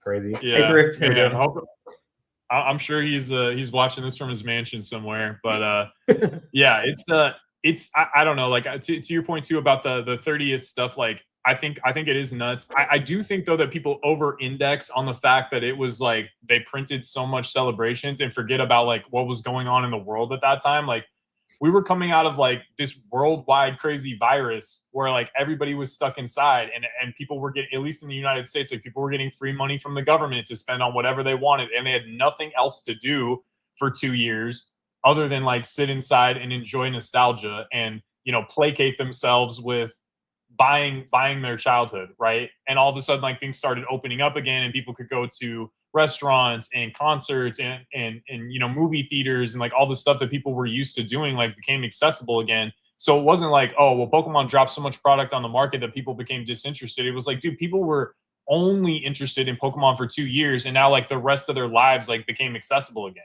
right? And then on top of that, they printed a ton of like Shining Fates that was like sitting on store shelves, I remember, for a while too. So I don't know how much of it was like, oh, okay, well, people are not hyped anymore because the 30th came out and now like the hype is dead. And how much it was like, you know, sort of like the macro conditions of what was going on in the world. I don't know. Like I feel like they're gonna come out with the 30th and it's gonna be hype, and they're hopefully gonna print like a decent amount of it. Prices are gonna be nuts. Rayquaza set is going to come out here in 11 days or 10 days in Japanese. Prices for that are higher than anything that I've seen since like Rocket, and actually might be higher than Rocket. Like right now, people in Japan are trying to get like almost $200 a box. And like, I don't put pre-orders up on wholesale to 2 to 3 days before release. But if a Japanese set in this, like, you know, slowdown, summer slowdown, retrace, whatever people are calling it, is coming out, and we don't even have a leak of the chase card, and the Pokemon that have been leaked are dark. Like, they are not good Pokemon. Like, the other Pokemon in the set are boof. Like, it is not, it's not like this crazy set like Evolving Skies where it's like Rayquaza and all this other stuff. It's like, it's hopefully like a nice Rayquaza chase card and then a bunch of boofy Pokemon that no one cares about. And it's a standard set, isn't it? It's a standard box. Yeah, yeah, it's a mainline set. So I think that's going to come out. It's going to do fairly well. It's going to be expensive. And again, if people are willing to pay those prices, like, that to me shows that there's still hype. Like, I do think a lot of people are saving money for the 30th to back the truck up, go all in. But you know, like, if this set is pre-ordering for those kinds of prices, I think that says something. So that's going to come out. We'll see how that does. Then the 30th comes out, and then the Rayquaza set's going to come out in English after that. And then, you know, like, we have like supposedly like some, you know, some specialty set that's going to come out usually around Thanksgiving in November for Japanese, and that's going to be nuts, right? Like, I think that's the second mega specialty set, and if we're on track for what they've been doing for the past 6 years, this could like theoretically be like a shiny set, because they usually do a shiny set every 2 years. So if we get like shiny Rayquaza, shiny Mega Gengar, shiny Mega Dragonite, like all this stuff, like that could be nuts, you know. I think, I don't know. I think the hype continues. I just think that there's a little wallet fatigue right now. I like, even like me as somebody that, like, you know, does like the sealed investing and stuff like that. Like, nothing has been super attractive for a while. I take stuff where I can get it when it's like a really good deal. I try to like buy as much of it as possible. Everything that I get from distribution, I'm setting back, with the exception of Perfect Order. I dumped like all that at release, and I'm happy I did, obviously, because prices have come down since then. But like everything else, the Chaos Rising, the Pitch Black, all that stuff is going in storage. I add it to a spreadsheet and I stick it in storage. I'm not trying to sell it right now. I'm not tripping on it. I think it's going to appreciate, but nothing is super attractive right now. And it's difficult. It's difficult to buy boxes at like $250, because like traditionally to get to $500 a booster box takes 2 to 3 years.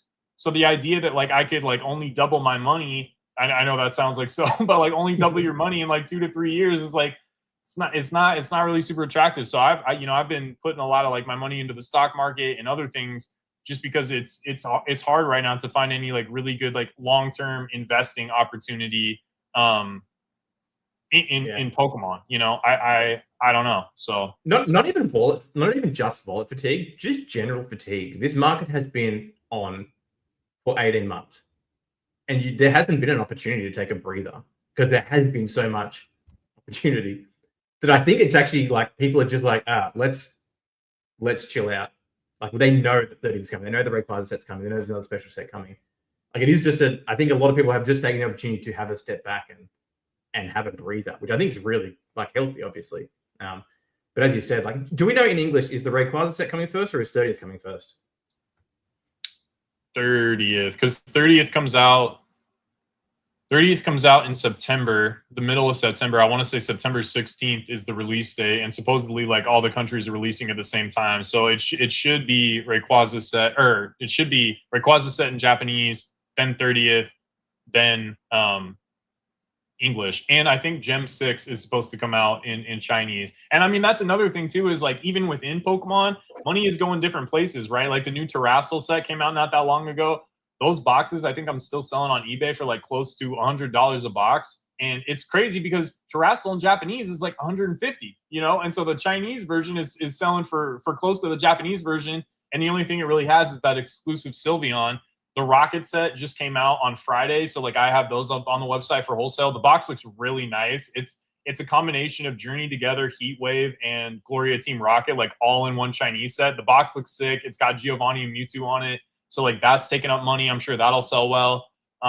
So yeah, and to your point about fatigue in general, like I felt fatigue, and like I'm sure you felt fatigue and burnout like plenty of times. Like I'm super passionate about this stuff, but even like when I would spend days just going demon mode, like learning all this information about like niche promos or a dead TCG or whatever, like I would get kind of burnt out, and like I wouldn't want to think about cards, and I would like try to completely disconnect from cards for like 2 or 3 days, and a lot of people are new to this market, and 1 to 2 years of being like absolutely slammed with news every single day about One Piece and Lorcana and Pokemon and all this stuff, like that's a lot, like that's a lot for people to, I don't know, sort of deal with. So maybe that is part of it, is people are just like a little burnt out and fatigued. They're just like, all right, enough already. And it's a lot of like negativity as well, right? Like there's negativity in the news and like, all this sort of stuff. So maybe people are just like a little burnt out and are like, hey, I need a break. And summer's a good time for people to take breaks and just sort of like go outside and touch grass a little bit. But yeah, I don't know.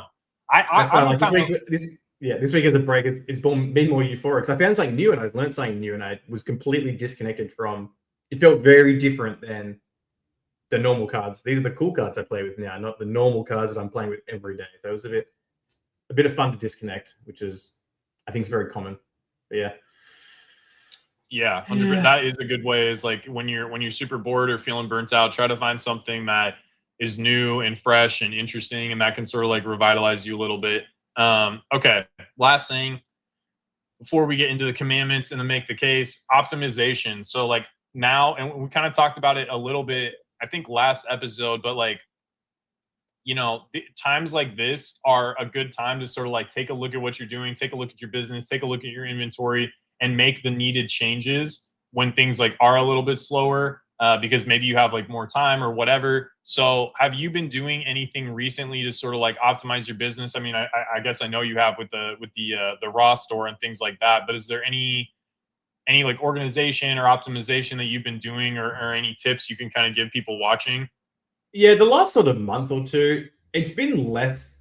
I've been doing like what I can, like reorganizing my inventory, like recounting everything I've got, like putting it in places, knowing exactly what I've got, where I've got. Just genuinely like tidying up, getting all that kind of stuff that I've been shoving in boxes and corners, and figuring out what to do with it so I can get rid of all the junk, as we always talk about. Honestly, not.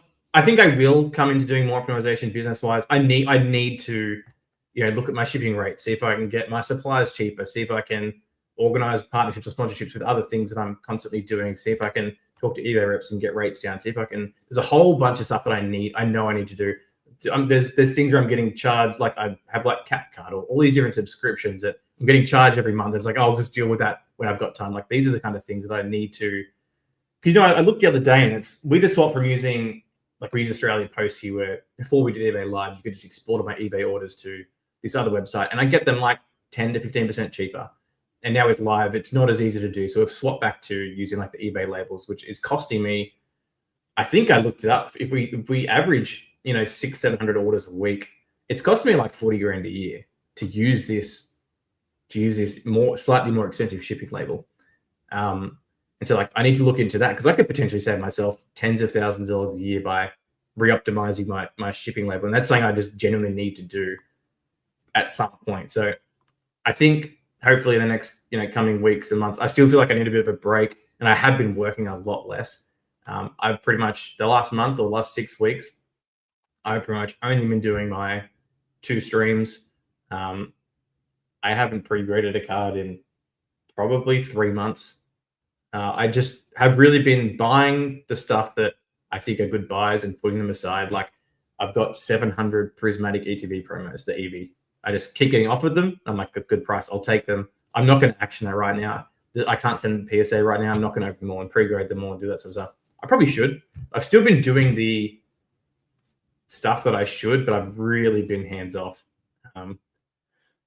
because I've needed a break. I'm just fatigued. Like I need a break, and I don't feel like I'm missing a lot of opportunity right at this second by not still being like foot on the pedal. So definitely business things I need to optimize in terms of like where my costs are going. Like I've got my overhead right now is probably 20, 30, 40x of what it was 6 months ago. So I've got more employees, I've got more subscriptions, I've got more supplies, I've got all these different things. So really need to hone in kind of what's going out and maybe seeing if I can figure out that sort of stuff like that adds up over time. Like if I, as I said, like I've never had a credit card with like rewards points. If I was doing that constantly and racking up all these things, you know, spending millions and millions of dollars, those are the type of things that you need to figure out, because it's very easy to go, like I've missed it for the last 5 years. What's the point of doing it now? But then, you know, in 10 years time, you'll be like, damn, I wish I had spent $1,000 a year less on bubble mailers, because it adds up and it compounds. Like the point is that it compounds a lot. So yeah, I just want to go to Japan and eat some ramen and walk around the stores and listen to the train sounds. Yeah, Lacey's been bugging me for the past couple of weeks that we need to book. I have all those like travel points sitting, so I need to book Japan for October ASAP. I'll definitely let you know when we get the dates locked in and stuff. Yeah. But yeah, I mean, like optimization is important, and like I made a video a while ago kind of talking about like how little things that you can do. Like you don't even need to make more money. You can just optimize things that you're doing, and that will make you more money. You know, like you said with the bubble mate, like none of this stuff is sexy. Like you're not going to get 20,000 views on a video by telling people like, hey, maybe you should check out the shipping supplies that you're using and see if you can find like a comparable version that's like slightly cheaper. Or if you buy them in bulk, can you save, you know, 5% on them? So it's, you know, like a lot of that stuff, especially like when you get to doing business at a high level, it does become that kind of stuff that you have to do to meaningfully sort of like move the needle on your business. Recently, like I bought like 250 of those Gengar decks, and they came in and I just like threw them in a corner. Basically, like I got them and I was like, oh yeah, like, you know, that'll be good at some point. But then the other day I'm sitting there and I'm thinking like, okay, well, like we're selling through these Haunters pretty good. We're selling through the Gengars pretty good. Like, why am I not cracking these decks and pre-grading, you know, 20 decks a week kind of thing in perpetuity until these are gone, sending this stuff off for grading and like monetizing that stuff like right now? Like, why am I waiting, basically? So I have tons of boxes of just like random stuff that I bought because I was like, I'm going to grade this in bulk at some point. So I just need to start accumulating this stuff so I can get like ahead of it. But I've let it sit there, and I bought it to like, you know, grade in mass, and I've just let it sit there. Like I haven't taken it out. I haven't pre-graded it and all that sort of stuff. So I've started doing that to sort of like work through the backlog a little bit and clean up on a lot of that stuff. You know, just to sort of like get it out of the house. Plus, like we're looking to, you know, buy another house and like move sooner than later. So having all this like extra stuff that I don't need in the house is just kind of like pointless. But like, you know, I knew for the, like, it's so funny, man. Like so many people, when I was like, okay, like, hey guys, I have a website now. So many people were like, oh, you finally made a website like I told you to. And I'm like, yep, it was your idea. It was your thank you so much. Like I've not been thinking about this since the day I started doing wholesale, right? But like it's always something I knew I needed to do. But like as the business got bigger and bigger and scaled more and more and more, it became harder to take the time out to think about like porting it over to something else. Like the bigger the ship gets, like the harder it is to turn, right? I knew that it needed to be optimized. I showed my buddy who helped me build the website, like what I was doing on the back end to take orders and keep track of everybody's information and spreadsheets and all that sort of stuff. And he was like, dude, this is a nightmare.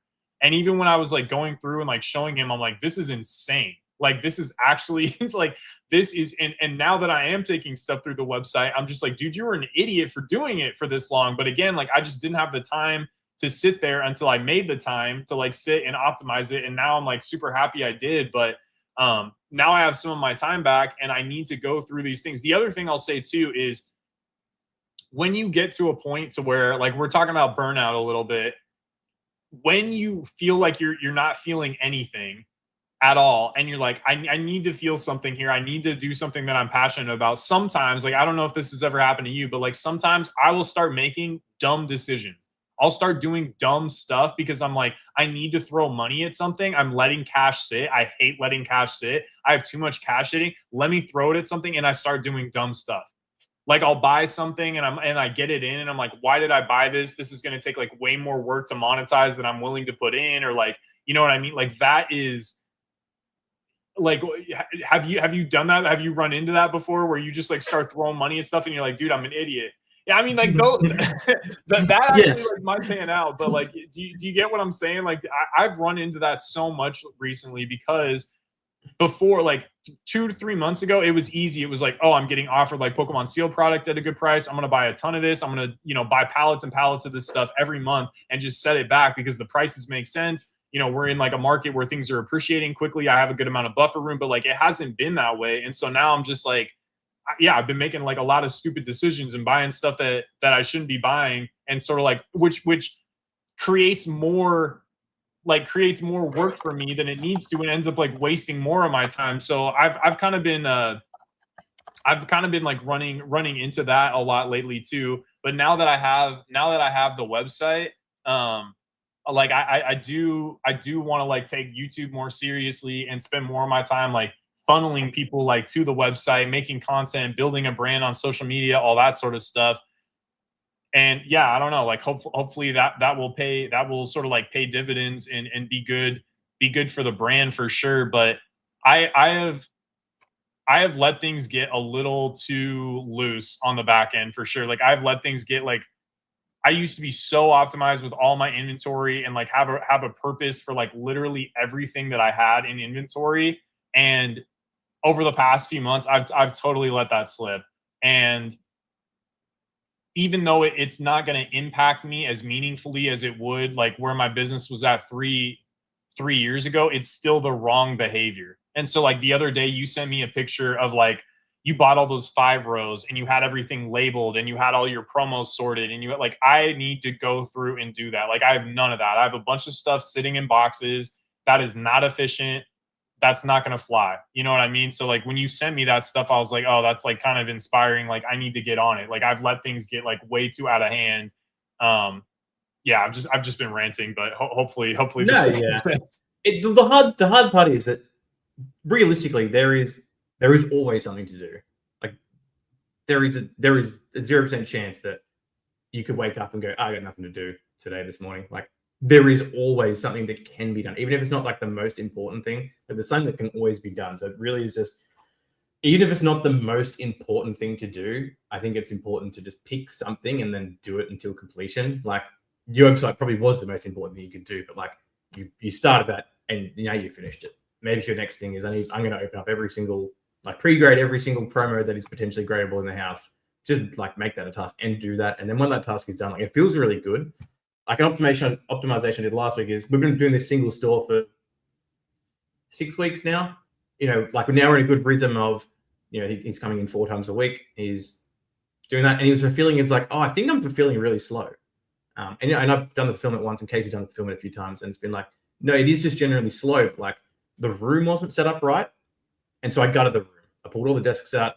I took all the 5 rows out. Took all the chairs. I redid everything, gave it a nice big cleanup, and thought about, okay, sat with him. I was like, what's the best way to now lay this room out? So we set up like a shipping station, and then next to the shipping station, like perpendicular, is the shelves of all the 5 rows. We set the shipping station out properly, and then we set his desk with the scanner and all that sort of stuff. We just redid the whole room, and it's like, oh, now it feels a lot better.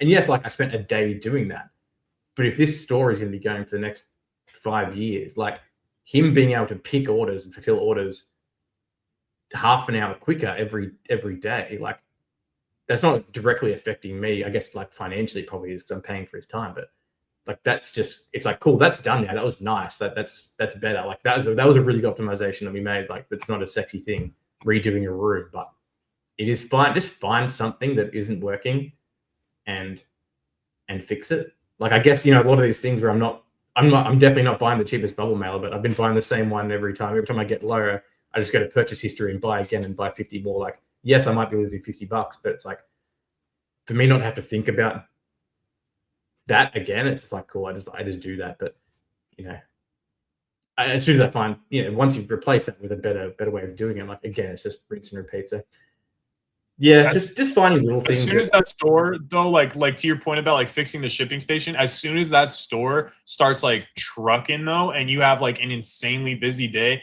that's when you're immediately going to realize like this was so important to do. Like you're going to be happy. Like sorry to cut you off, but like No, yeah. you're going to be so happy you did that. Yeah, and it's not even me doing it. Like I'm not touching it. I'm not touching the listing or the filling of that store. That is literally just third party basically to me. But I know that he came to me and said, it feels slow. Like, what can we do? And then we just redid it all. And now it's like, okay, cool. Now it feels better.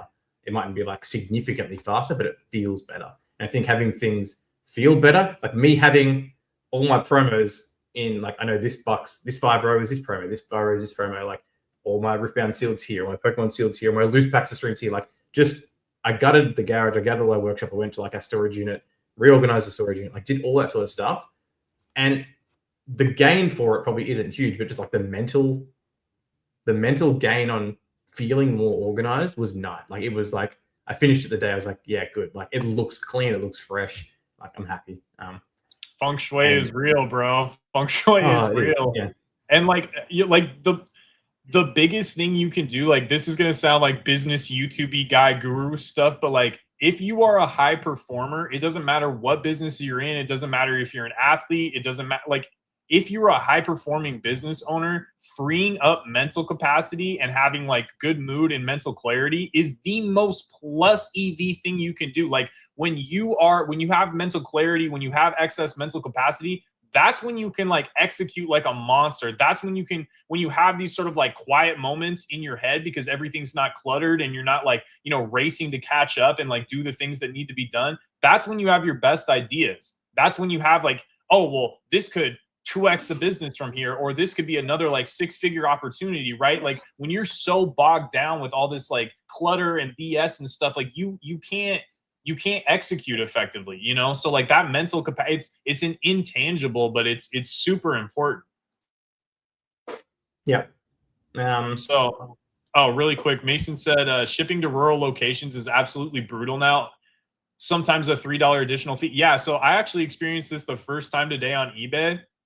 Lacey was like, hey, like what's going on? Like it's costing like $8 to ship to Michigan. And I'm like, oh, like maybe eBay's just glitching. So she tried some other orders and they didn't have like that same charge. And then like all of a sudden she went back and it was still charging $8. So like it must just be like a rural delivery type thing.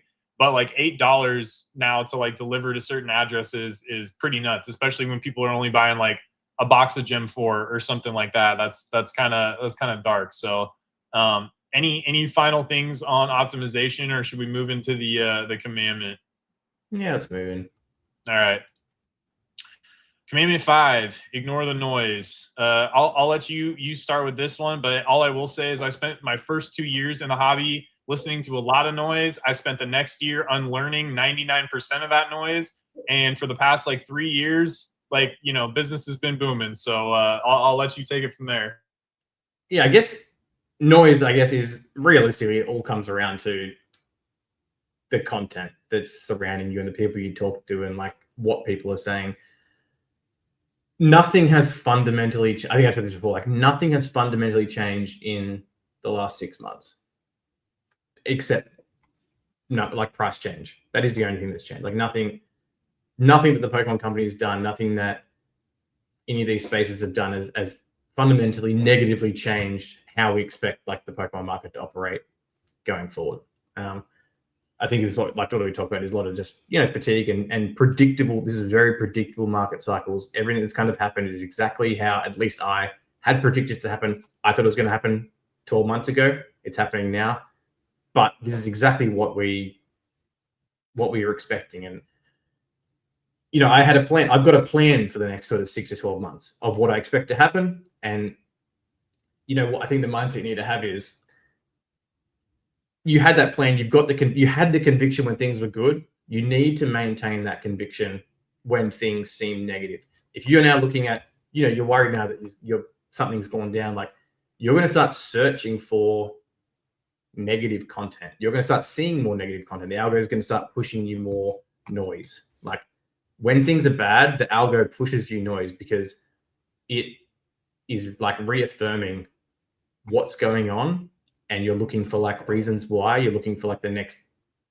You're looking to be told what to do next, and I think that all of that is just the noise. Like if you've come into this cycle and you've learned something and you had conviction and you are wanting to do something, like you should really try and stick to that. And it's very hard. Like I get sucked in. I still watch videos of stuff of like why I know exactly what I'm going to get when I click into this thumbnail with this creator. I know exactly what I'm getting, but I still get sucked into it sometimes and watch it. And I watch it and I go, okay, cool. That was literally nothing burger. All I did was waste 15 minutes of my brain space listening to this. Like that's the sort of stuff you need to really have discipline with and try and avoid. Like, yeah, that's like the main. To me, when I say ignore the noise, like that is really it. Don't let your mind change. Don't let your mental be swayed by what other people are saying. Like if you are confident, if you've got conviction, saying, and it might be conviction the opposite way. You might think that if your rationale is like you think that this could be a 2 to 3 year old, and your plan was, all right, I'm just going to sell on the way down and then learn and rebuild and stuff like that. Like you should really stick to just whatever you have learned, whatever you think is the right call, without like all this other external, influence, I guess. So what would you tell somebody that is maybe in a position to where they are either like new to the space or they're like a smaller business and they are scared right now, right? Like their products are going stagnant. A lot of products are like going down and seeing like, fairly significant retraces. A lot of slabs are seeing fairly significant retraces. And like this person is scared and they're not entirely sure like what to do moving forward. Like what would you tell that person? Because that person is probably 85% of people interacting in the space right now. I would think. Really, I guess it depends on the situation. Like if you're a brand new person that's come in the last 12 months and quit your job and tried to do this full time, and you're sitting on 50% of your liquidity is in like modern stuff that is stagnant or down, like that's a really hard one to answer because I think it really does depend. But you're just talking like generally, 85% of people who, or even just like maybe low key investing with, spare funds that they had. I don't know how to answer that. I think they're just gonna have to, like, what did we do in this point? Say it's 2021, 2022 now. What were we doing? What were we thinking in this time? Listening to a Cuban talk about chess and skateboarding. I thought everything was. I thought everything was going to zero. I didn't think that the market could ever correct back up to the COVID highs. I genuinely did not think that was possible. Was that because I was listening to all these different people in the space talk about, they've seen all this before and there's no way that was super irrationally exuberant. We never get back to that point again. Like you were like stupid if you're buying up there, all these sorts of things. Yeah, I don't know. That's a really tricky one to answer. I don't know how to answer that. Like, what would you? I would just go back to like what we said in the previous podcast. Is I would take a breather. You got to figure out what's important. Like, if this is your business now and you've quit your job and that sort of stuff, like you just have to learn and pivot and find something else that works. I don't know. That's a tricky one. Like, how would you frame it? Because it's really hard now that like this doesn't meaningfully, like these sort of change, as we speak, it might be different in 6 or 12 months. It doesn't meaningfully affect what I'm doing on a day-to-day basis because, as I said, we've got different avenues and stuff like that to do business in. So it's really hard for me now to kind of give advice on what to do if I were in a different situation, because I can't feel how I would be in a different situation because I've never been in that situation. I guess it's always been a side thing that I understand is irrational and could change at any moment. Yes, I've always thought about it, but yeah, like what would you? I don't know. It's a tricky one. I don't have a good answer. Sorry. I mean, I would say like I agree with you when you said like take a step back, like kind of like disconnect for a second and like, I mean, ignore the noise, right? But like I I think that so I was right where you are. I thought a window was like slowly closing and that it was just all like too good to be true. It was fun while it lasted. And, we met a bunch of friends. We had a bunch of laughs in Discord and all that sort of stuff. We got to do this thing while COVID happened and we all kind of like needed community and friends. But it was just kind of too good to be true. And it was over with and everybody was going back outside. Prices came down. The euphoria died. And I thought the window was like slowly just going to close. And there was like, eventually it was going to get to the point to where like there was no money left to be made, that there was still going to be collectors and people interested in the hobby, but to actually run a business and like make a reasonable income here, like was not going to be a possibility. But to the point about ignoring the noise, like the reason I never stopped was because it never stopped working. Like it never stopped working that you could buy a card raw and if you put it in plastic and it graded a PSA 10, you could turn around and liquidity might have been different back then and prices might have been different back then, but you could make a profit on it. And you could buy lots of cards and binders of cards and break them down and put the work in and get money out of that. And that never stopped working. And so that's what I would say right now is people are like, let's take Perfect Order, right? I don't know what boxes are. I think Alex put out like a video this morning or something. And I saw in the thumbnail, it looks like I haven't seen it yet, but it looks like Perfect Order boxes are like 170 or 180 now, right? Again, historically, that's still an insane price for a booster box, especially for a set that week. But people are used to everything coming out between like 200 and 250. So that seems like a massive crash. And even for like that set, like that is like a, what, I don't know, 20% correction or something like that. But you can still make money on Perfect Order. If you find a chase card, Meowth, at a show, and you can send it to, you can probably still send it to PSA at $80 and make money and make a good amount of money grading that card. So again, it's like the noise, like, oh, the market's crashing because this box was 220 and now it's 180. And it's like, okay, can you still do the same things that you're doing right now? Can you go and buy cards and grade them and make money? Can you go vend your local show and buy it 80% and sell it 90 to 100%? Okay, then it doesn't matter that Chaos Rising is under $200 a booster box. And that's what I missed the first time because I was looking at like, oh, first edition Charizard sold for $500,000 and now it's like $100,000, right? So it's down 80%. But again, new sets were coming out and you could buy Scarlet and Violet base ARs and put them in CGC plastic and sell them for a profit. And that's the best thing that I could say. Like no one knows what's going to happen next month, the next 3 months, 6 months, a year. No one knows what's going to happen. I have ideas, but like no one actually knows. But the only thing that you can control is like what is actually working. And so if you take a step back and you think about like, okay, what is actually working for me? What is still continuing to make me money and seems to be sustainable regardless of all these other external factors, and just double down on that, tunnel vision on that. And like that's really like the only advice that I could give because that's what I did. Like I was scared too, like I was honestly kind of bummed because I spent all this time and effort and energy, blood, sweat, and tears learning as much as I could, being a sponge for information. And I felt like I missed it. I watched all these other guys become millionaires and I'm sitting here on the sidelines like, well, like fuck me. Like I got in 2 years late.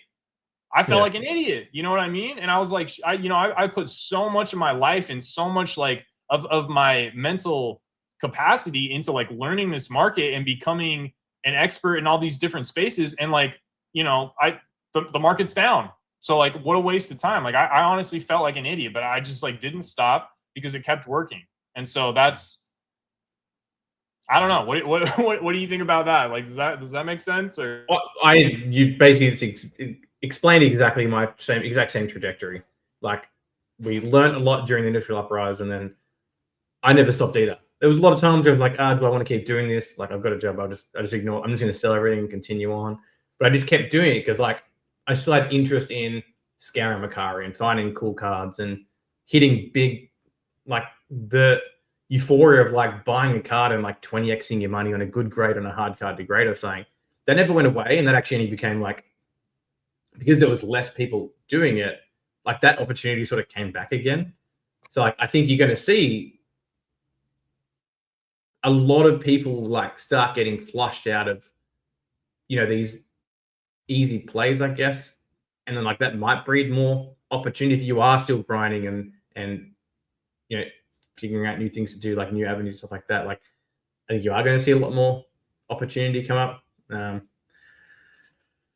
Yeah, I agree. I went through the exact same trajectory, exactly what you like described, and I think if you are new and you are worried and you are wondering what like the future is, if you are genuinely trying to build a brand, like keep at it. Like I don't think you're ever gonna. There's never gonna be a time when there's nothing to do. Like there always is something to do. Like, and I would find what you enjoy doing and keep repeating it and keep learning. Because if we both were down at the bottom and going, well, do we keep doing this? Like, what a waste of time. But because we kept going, I mean, look now, like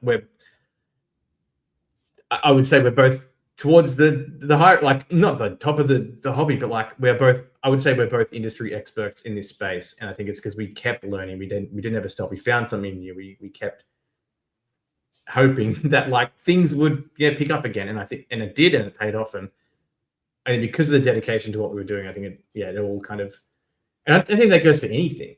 Like if you are the one that keeps grinding and keep learning and keep building, and that's where, I don't think there's many like super successful, well-respected people that are there because they kind of gave up and dropped out, sort of thing. I think it's, yeah. Well, to your point too about like more like, people are getting flushed out breeding opportunity. It's like, think about how many cards we were able to grade at $13 and get back in a month.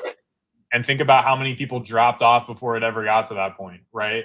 And the reason that PSA was able to grade at $13 and turn stuff around in a month at bulk was because no one was doing it, or very few people were doing it, right? And you could get cards back and you could still like, compound your money and do all this sort of stuff. So like, I think about that the next time. It's like, if people start really like meaningfully dropping off and prices like meaningfully correct and people get scared, it's like, great. Like that is going to open opportunities to grade cards with PSA, hopefully at like $15 again in bulk, and get them back in like reasonable time frames and stuff like that. And then if the market cycles again, people are going to look back and be like, oh, it was so easy for you because you could grade cards at $15. It's like, you could have too. You know what I mean? You just had to stick with it. So it's tough. And I think part of the reason it's tough is because like this stuff is emotional, right? Like it's, especially if you have a lot of your money tied up in anything, like you can get emotionally attached to it. And to be a good investor, like you should not be emotionally attached to your investments, but it's maybe easier to disassociate from like the stocks or the bonds or the mutual funds that you're invested in, or your 401k or whatever. It's a lot harder to disassociate from like trading cards and collectibles and things that you're passionate about, right? Like that is so much more difficult. And when you're really confident and positive on something and the entire zeitgeist of YouTube is not echoing that sentiment and prices are correcting, like that can be a punch to the gut for sure. And it can be hard to sort of like exist and kind of like find your place in that, just like in that environment. But I really think that you just kind of have to keep going as long as it keeps working. And that really is the only answer. Like that is the only way that like you're gonna make it out the other side. And it's so funny, like we're having this crazy existential conversation. Perfect Order is $170 a booster box. Like we're still like nowhere near like any actual darkness, but just like relative to what's been happening for the past couple of years, it does seem like, oh, like is there a bit of weakness here? But it's very easy to talk about. Like I have a very substantial, like this business is a very substantial part of like my net worth. And, it's only, it is a substantial because I obviously have been doing it full time now for sort of six years sort of thing. It's very easy to talk. Like if things, like if my entire inventory drops 50%, like I'm going to be sad. Like I'm going to feel stupid. I'm going to, in my back of my mind go, why didn't you sell everything in this stupid 2-year bull run? Why didn't you sell it at the top? Why'd you get greedy and hold on? But I'm hoping that the mentality of the last 18 months waiting for that opportunity, I'm going to be able to keep like business rolling. I'm going to be able to look for more opportunities. I'm going to sort of think about what's next and kind of chop and change with what's going on. Like I think right now streaming is like the biggest 80% of our revenue. If that gets like super saturated and it kind of really dies off, which I don't think it will, but like I will be able to pivot to something else. I think if that dies off, there might be opportunity somewhere else. So it's really just, I don't know. You have to be content with where you're at and what you're doing, and try and ignore. It's not. I don't say. It's hard to say ignore all the noise. Like noise is important. It's weird. Like some of it is important to like keep up to date with what's going on and things like that. But if you're seeking out like negative content because you're in a negative space because maybe your business is dropping off or your inventory prices are dropping, like you just really have to find what is useful. Like find the useful noise is really the key part of it, and not just listen to any dribble. Yeah, you gotta get. I mean, like even just like an overall, like regardless of market conditions, if you leave Discord, like if you delete Discord off your phone, delete Discord off your computer, I guarantee you will make 30% more money within like the first 3 months. It's like I get it, it's fun, it's amazing. I mean, dude, like we met on Discord. Like it's amazing that at any given point you can hop in a voice chat and talk to people around the world that share like similar interests to you, and create a community. And like I get it, like I absolutely get it, and I miss a lot of those like conversations with you and Squeaks and like all the spicy boys and laughing and all that stuff. Like I miss a lot of that stuff, but like I never could have grown if I didn't like leave. You know what I mean? Like if I didn't, and so maybe like giving yourself some space and like giving yourself some time. It's also just a huge time sink. So like getting off YouTube, getting out of Discord and stuff, like it can feel tough because you're like, oh, I'm gonna miss something, or like I'm not plugged in anymore, or like I'm not in the community. But like that's absolutely not true. I feel like I'm bigger in the community than I've ever been, and like I watch the least amount of Pokemon YouTube that I've ever watched, and I never go on Discord. You know what I mean? Yeah. So like it's that can kind of be like a burden on you too. Mason says, congratulations, y'all became expert dust lords. So I don't know, man. I feel like you got to be in the top 1% of Australian TCG or just collectibles in general sellers, I would think, right? Like I'm single. I'm in on eBay. I'm single digit seller. Like I'm in the top 10 for GMV. Yeah. You know what's funny is even like I had a call with my eBay rep last week, and he even asked me, he's like, what do you think's going on with Pokemon right now? So like I don't know if he's just seeing it personally because he's into Pokemon, or if like eBay is seeing like prices come down or like GMV come down or whatever. But I was just like, dude, like things are cyclical.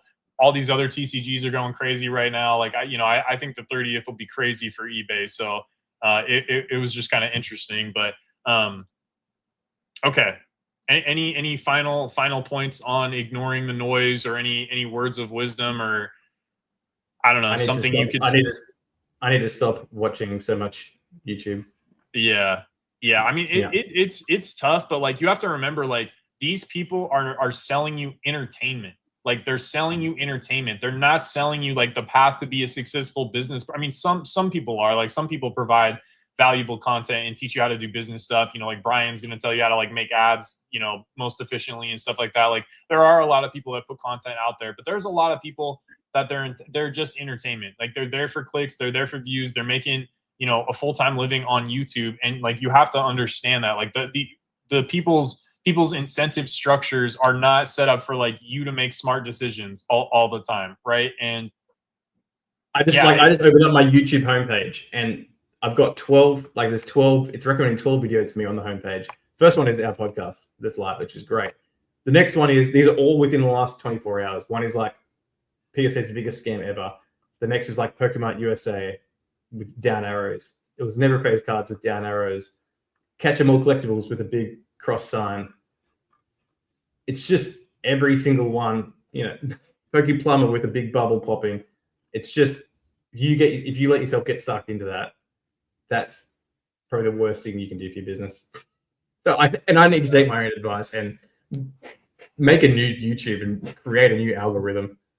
Start watching some League of Legends. Dude, I get, my algo is like all League content now, because every time I see a League Classic thing, I click into it and I like watch it. So I've been getting tons of League of Legends content lately. But yeah, man, you can't be getting sucked into the sewage speculator. He's there for clicks, right? Yeah. Okay. So just quickly, Oh Do I yeah, ship with yeah. eBay or just third party to save money long term? What do you mean eBay partnered? Maybe you can message me privately, Quacks, and I can chat through. Because I'm dealing with all this at the moment. So, all right, let's move on. I'll talk to you privately. It's probably easiest. Okay. All right. Make the case. Make the case.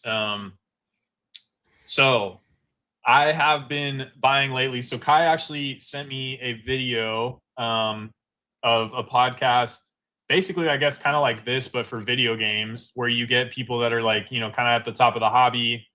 One of the dudes is like the biggest or one of the biggest video game consignment shops on eBay. You know, super valuable content, but probably doesn't get like a ton of views, kind of thing. And the guys on there were talking about Kingdom Hearts because there's a new Kingdom Hearts game coming out next year that people are pretty hyped on. And they were basically saying like they wanted to speculate on Kingdom Hearts graded games. And so I kind of like went after a couple Kingdom Hearts games. I lost like both of them that were on auction. I got outbid at the last second, which was kind of a bummer. But even still, they went for prices. Like I looked up the pop reports. I did the whole thing, right? I did the research, and these are like sub 20 pop, sub 10 pop games. This is like one of the most iconic cult classic games. I wouldn't even say cult classic. I mean, it's a mashup of Final Fantasy and Disney. Like these are massive games, and these pops are low. These pops are extremely low. The auction ended for like 650, and the buy it, and this is for a Kingdom Hearts 2 PSA 9.8 A++, and it ended for like 650, and then immediately the buy it now listing that was available sold for like 750. I even think that those seem like cheap prices at those prices. Like they're up from like what they were at, but like those seem cheap to me. I'm bullish on Kingdom Hearts in general, and it's funny. A long time ago, I remember talking to Charvy about this because Charvy was like the only person that like cared about Kingdom Hearts. But I was buying the Kingdom Hearts TCG 4 years ago on Mercari and buying the chase cards of the main character whose name is Sora. I don't know. Have you ever played Kingdom Hearts? Do you know anything about it? No? Okay. So the main character's name is Sora. I was buying chase cards 4 years ago and grading them pop one with BGS and PSA back then. Like you know, and Charpy, like the only three people I knew, I think. Yeah. So super dusty. But I've been doing that again recently. I just bought a bunch of Kingdom Hearts trophy cards. I bought a bunch of the main character. There's like 4 sort of like main forms, I guess, that he has in the games. And there are like different foil chase cards. So like I bought a bunch of those, and I'm kind of thinking about like trying to find like a high grade copy of the game. There's a CGC 9.9 A+, and I can't tell if it's the reflection or if it's on the case, but like the surface looks kind of scuffed. I would want to like cross it over to a PSA, but I'm bullish on Kingdom Hearts as an IP in general. I think the main thing that people would go to, I think the least cute thing is buying like graded games, because that's what people are going to connect with, is the video game mainly. But I'm sort of speculating that, and these prices, just to be fair, like I'm buying the cards for the same prices now that they were 5 years ago. So that almost makes me more confident. Like stuff hasn't like run up crazy, but it is getting a little cute buying the cards, just because it's not like the main thing people think about when they think about Kingdom Hearts. But I think there's a good chance that I buy these trophy cards, and if they grade high, the game comes out, and maybe people are on eBay searching for Kingdom Hearts. Maybe someone makes content around it, and you know, maybe that's a catalyst. Again, I think the game is a lot safer. I did buy a bunch of I bought a case of Kingdom Hearts 3 to grade, and then I bought like 48 copies of Kingdom Hearts 2, the greatest hits version, to like send off to PSA and grade. But I think that is a highly slept on IP. I think if Lorcana ever did anything with Kingdom Hearts, it would be extremely successful. I think if like Magic ever did like a Universes Beyond with Kingdom Hearts, it would be extremely successful. And I know when that game comes out, it's going to go nuts. The only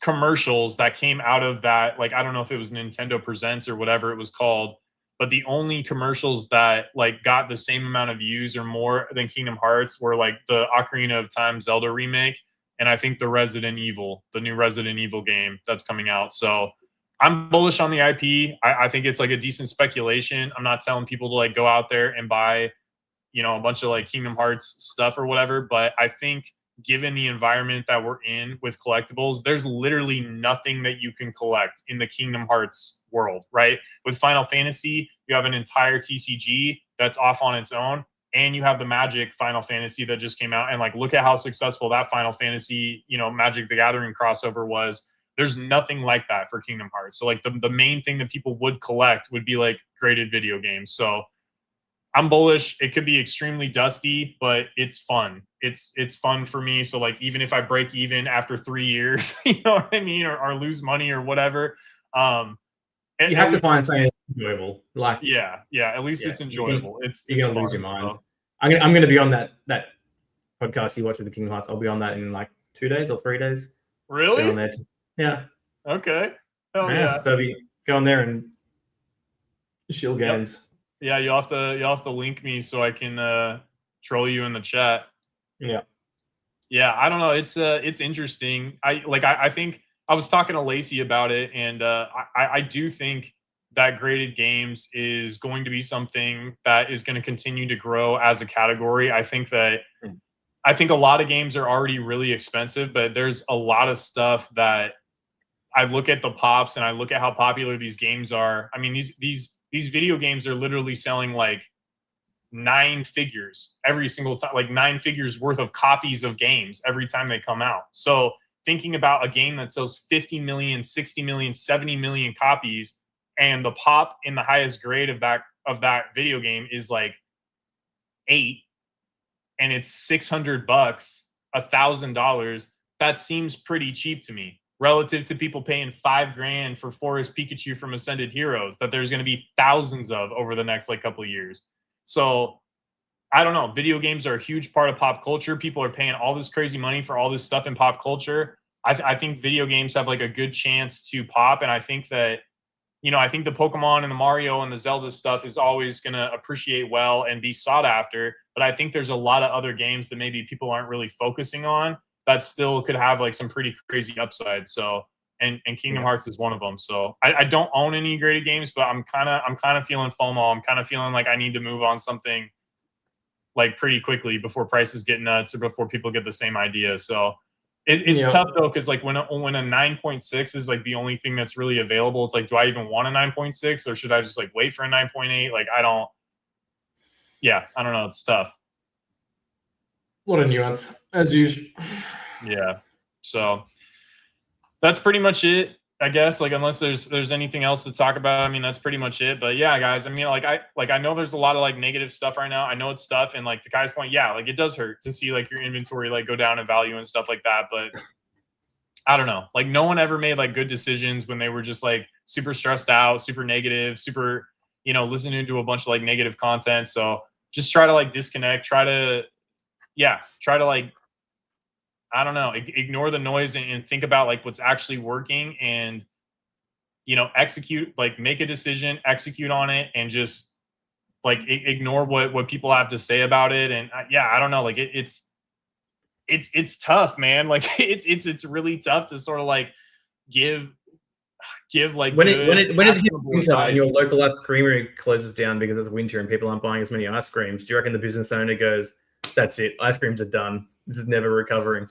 Yeah. I mean, it's so hard at this point to think that like we're ever going back, and think about this, like at the time, the COVID boom seemed massive. It seemed so insane. It was like, oh my God, what is happening here? And then the fall off, and we thought, oh, it can never come back from this. This boom has been so much more organic, sustained, and is dwarfs what happened during COVID. Like it's not even close. Like people are like, oh, the boom in 2020. It's like, bro, this is a boom. Like this is an actual compared to what happened. So in my mind, it's like if we could recover from like what happened with COVID, like we sure as hell can recover from like you know what I mean? Like there was no foundations being built in the COVID boom. Like it was a price boom, and that was it. I feel this boom, as you said, much more organic, way more like business fundamentals, way more like sustainable operations have been put into place, supporting it all. And I think that's why it's grown for so long. Because think of how much the industry has changed in the last 2 to 3 years, like how much support has been built that wasn't there for COVID. Like the amount of businesses, the amount of organizations, the amount of like investment that has gone in, that people aren't going to say, yeah, I know we've spent $100 million over the last 2 years, but it's slowing down a bit, so we're just going to call it quits. Like that doesn't happen, and that won't happen, and that is like the base that supports the whole industry. I mean, yeah, and I mean, like things don't have to like go up in a straight line. You know, like you hear all these things, and people are like, oh, you know, the collectibles market is this many hundreds of billions, and over the course of the next 5 years, it's expected to grow to this. It's like, yeah, it's expected to grow to that, but that doesn't mean that like Phantasmal Flame ETBs are going to go up in a straight line as we get to the point that the entire collectibles market is valued at like a higher valuation than it is now, right? Like it just doesn't. It'd be nice if it worked like that, but that's just not reality. And so I think having a little like fortitude and the ability to sort of like you said, see past it, see that like, hey, like all the boxes are being checked here, all the infrastructure is being built out, the industry is bigger than it has ever been, it's more optimized than it's ever been. Like that's not all of a sudden going to go away. And maybe if people have wallet fatigue or just general fatigue in general, like that's fine, but like that's temporary. And a certain percentage of people will get cycled out and like new people will come in, but like pop culture collectibles as a theme is like, it's not done. It's not done. No. And if you're like here for the long term, I think like making speculate, like what you're doing with video games and hopefully what I'm doing with like some of the super dusty slabs that I'm buying, like, I think that kind of stuff will pay off big over the next 3 to 5 years. I really do. I think having like the long-term positive mindset that like this as a macro theme is still growing and going up into the right, even if it's a bumpy, like rocky road on the way to get there. I think that ultimately like that is going to pan out. So it's a super dark thing to end on, but like I've been the last couple of months, I've seen a lot more like news articles about like the younger generation, like people in like the 20 to 35-year-old age bracket, especially in Australia. Like you can't, the dream of like for the average person of like buying a house here is kind of like pretty cooked. Like you have to work like the average wage job for like 11 years or 12 years to afford a down payment for a house.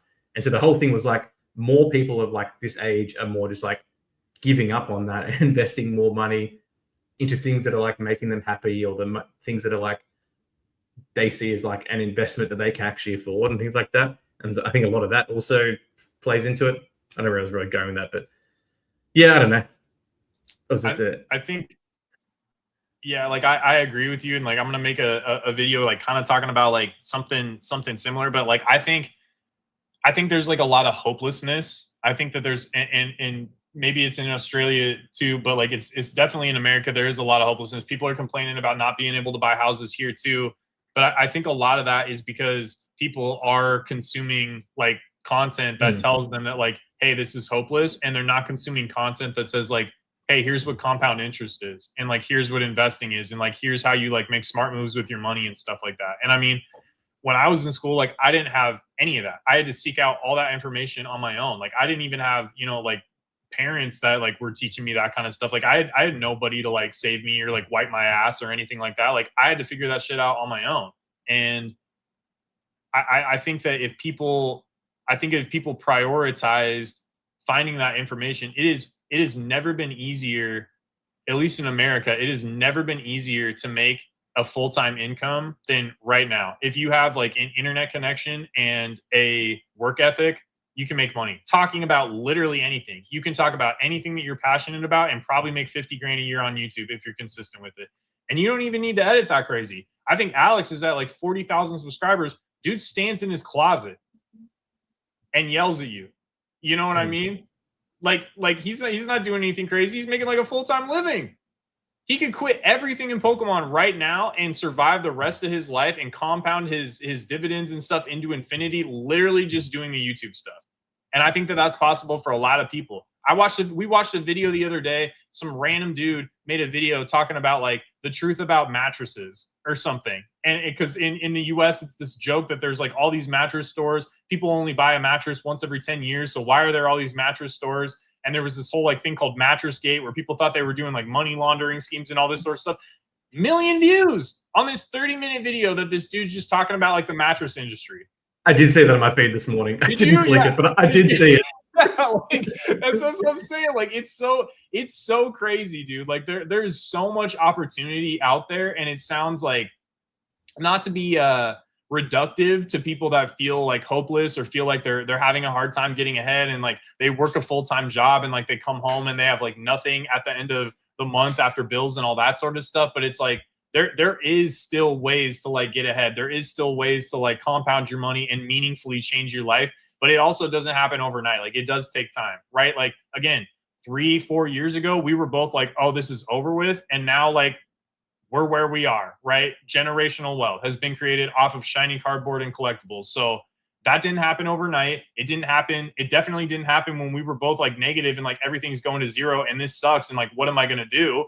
Right. But like looking back now, it's like, oh man, like I can't even believe I ever thought that. So hopefully that's inspiring to people. I don't know, but like you got to stick with it, whatever it is, whether it's this business, whether it's working out, whether it's like making content or whatever, like you have to stick with it. Like the consistency and you're not going to know until you get 2-3 years down the road of doing it. And you look back and you're like, whoa, look at how far I've come. It's not going to happen tomorrow. It's not going to happen next week. It's not going to happen next month. But little things are going to happen over time that are, if you stay consistent, that are going to sort of like give you that push that you need. You're going to get invited on a podcast with somebody that you look up to in whatever space that it is that you're in. And you're going to feel like, oh my God, I've made it. And then you're going to grind for another 6 months. And then you're going to get invited on somebody else's podcast that's even bigger than that, and so on and so forth. But you got to stick with it, guys. Like you got to stay positive. You got to stick with it. I don't know. We're just going to keep going around in circles at this point, but that's pretty much like the best advice that I could offer in a time right now where everybody is literally just printing money off of like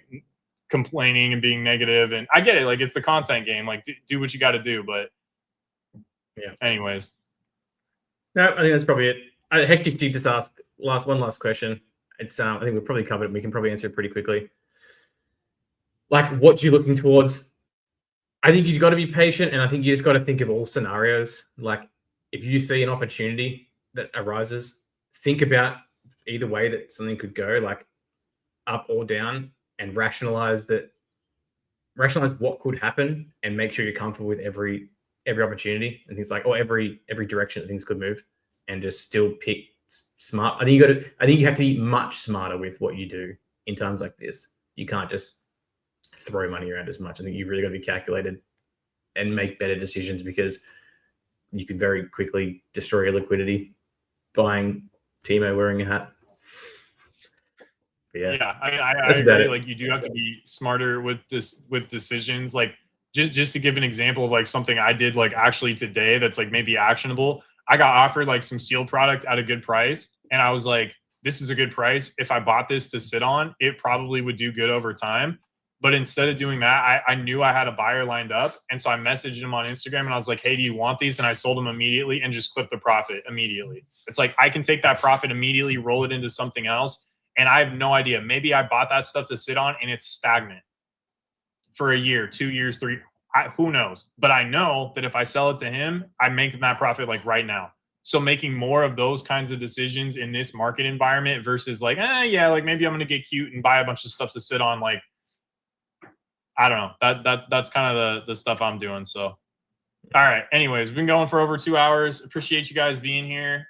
Leave comments if you ever have any like questions you want us to answer, topics you want us to talk about. But yeah, go check Kai out on eBay Live. Anything you want to shill?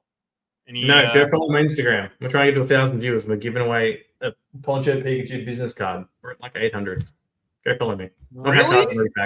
Wait, graded? Yeah, like those the business cards. Yeah, of course. Wait, you're talking about the? Yeah, I know what you're talking. Like the ones I sent you like not that long ago. I know what you're talking about.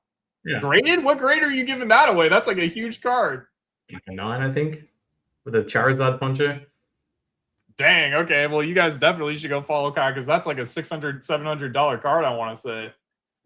So I would definitely go follow him. Oh yeah, and if you're looking for wholesale product, retrospecs.shop, baby. Like go run those numbers up. But yeah, appreciate you guys being here. Stay positive. Keep on rocking and rolling. We'll see you guys in 2 weeks. Everybody have a good rest of your night. Adios.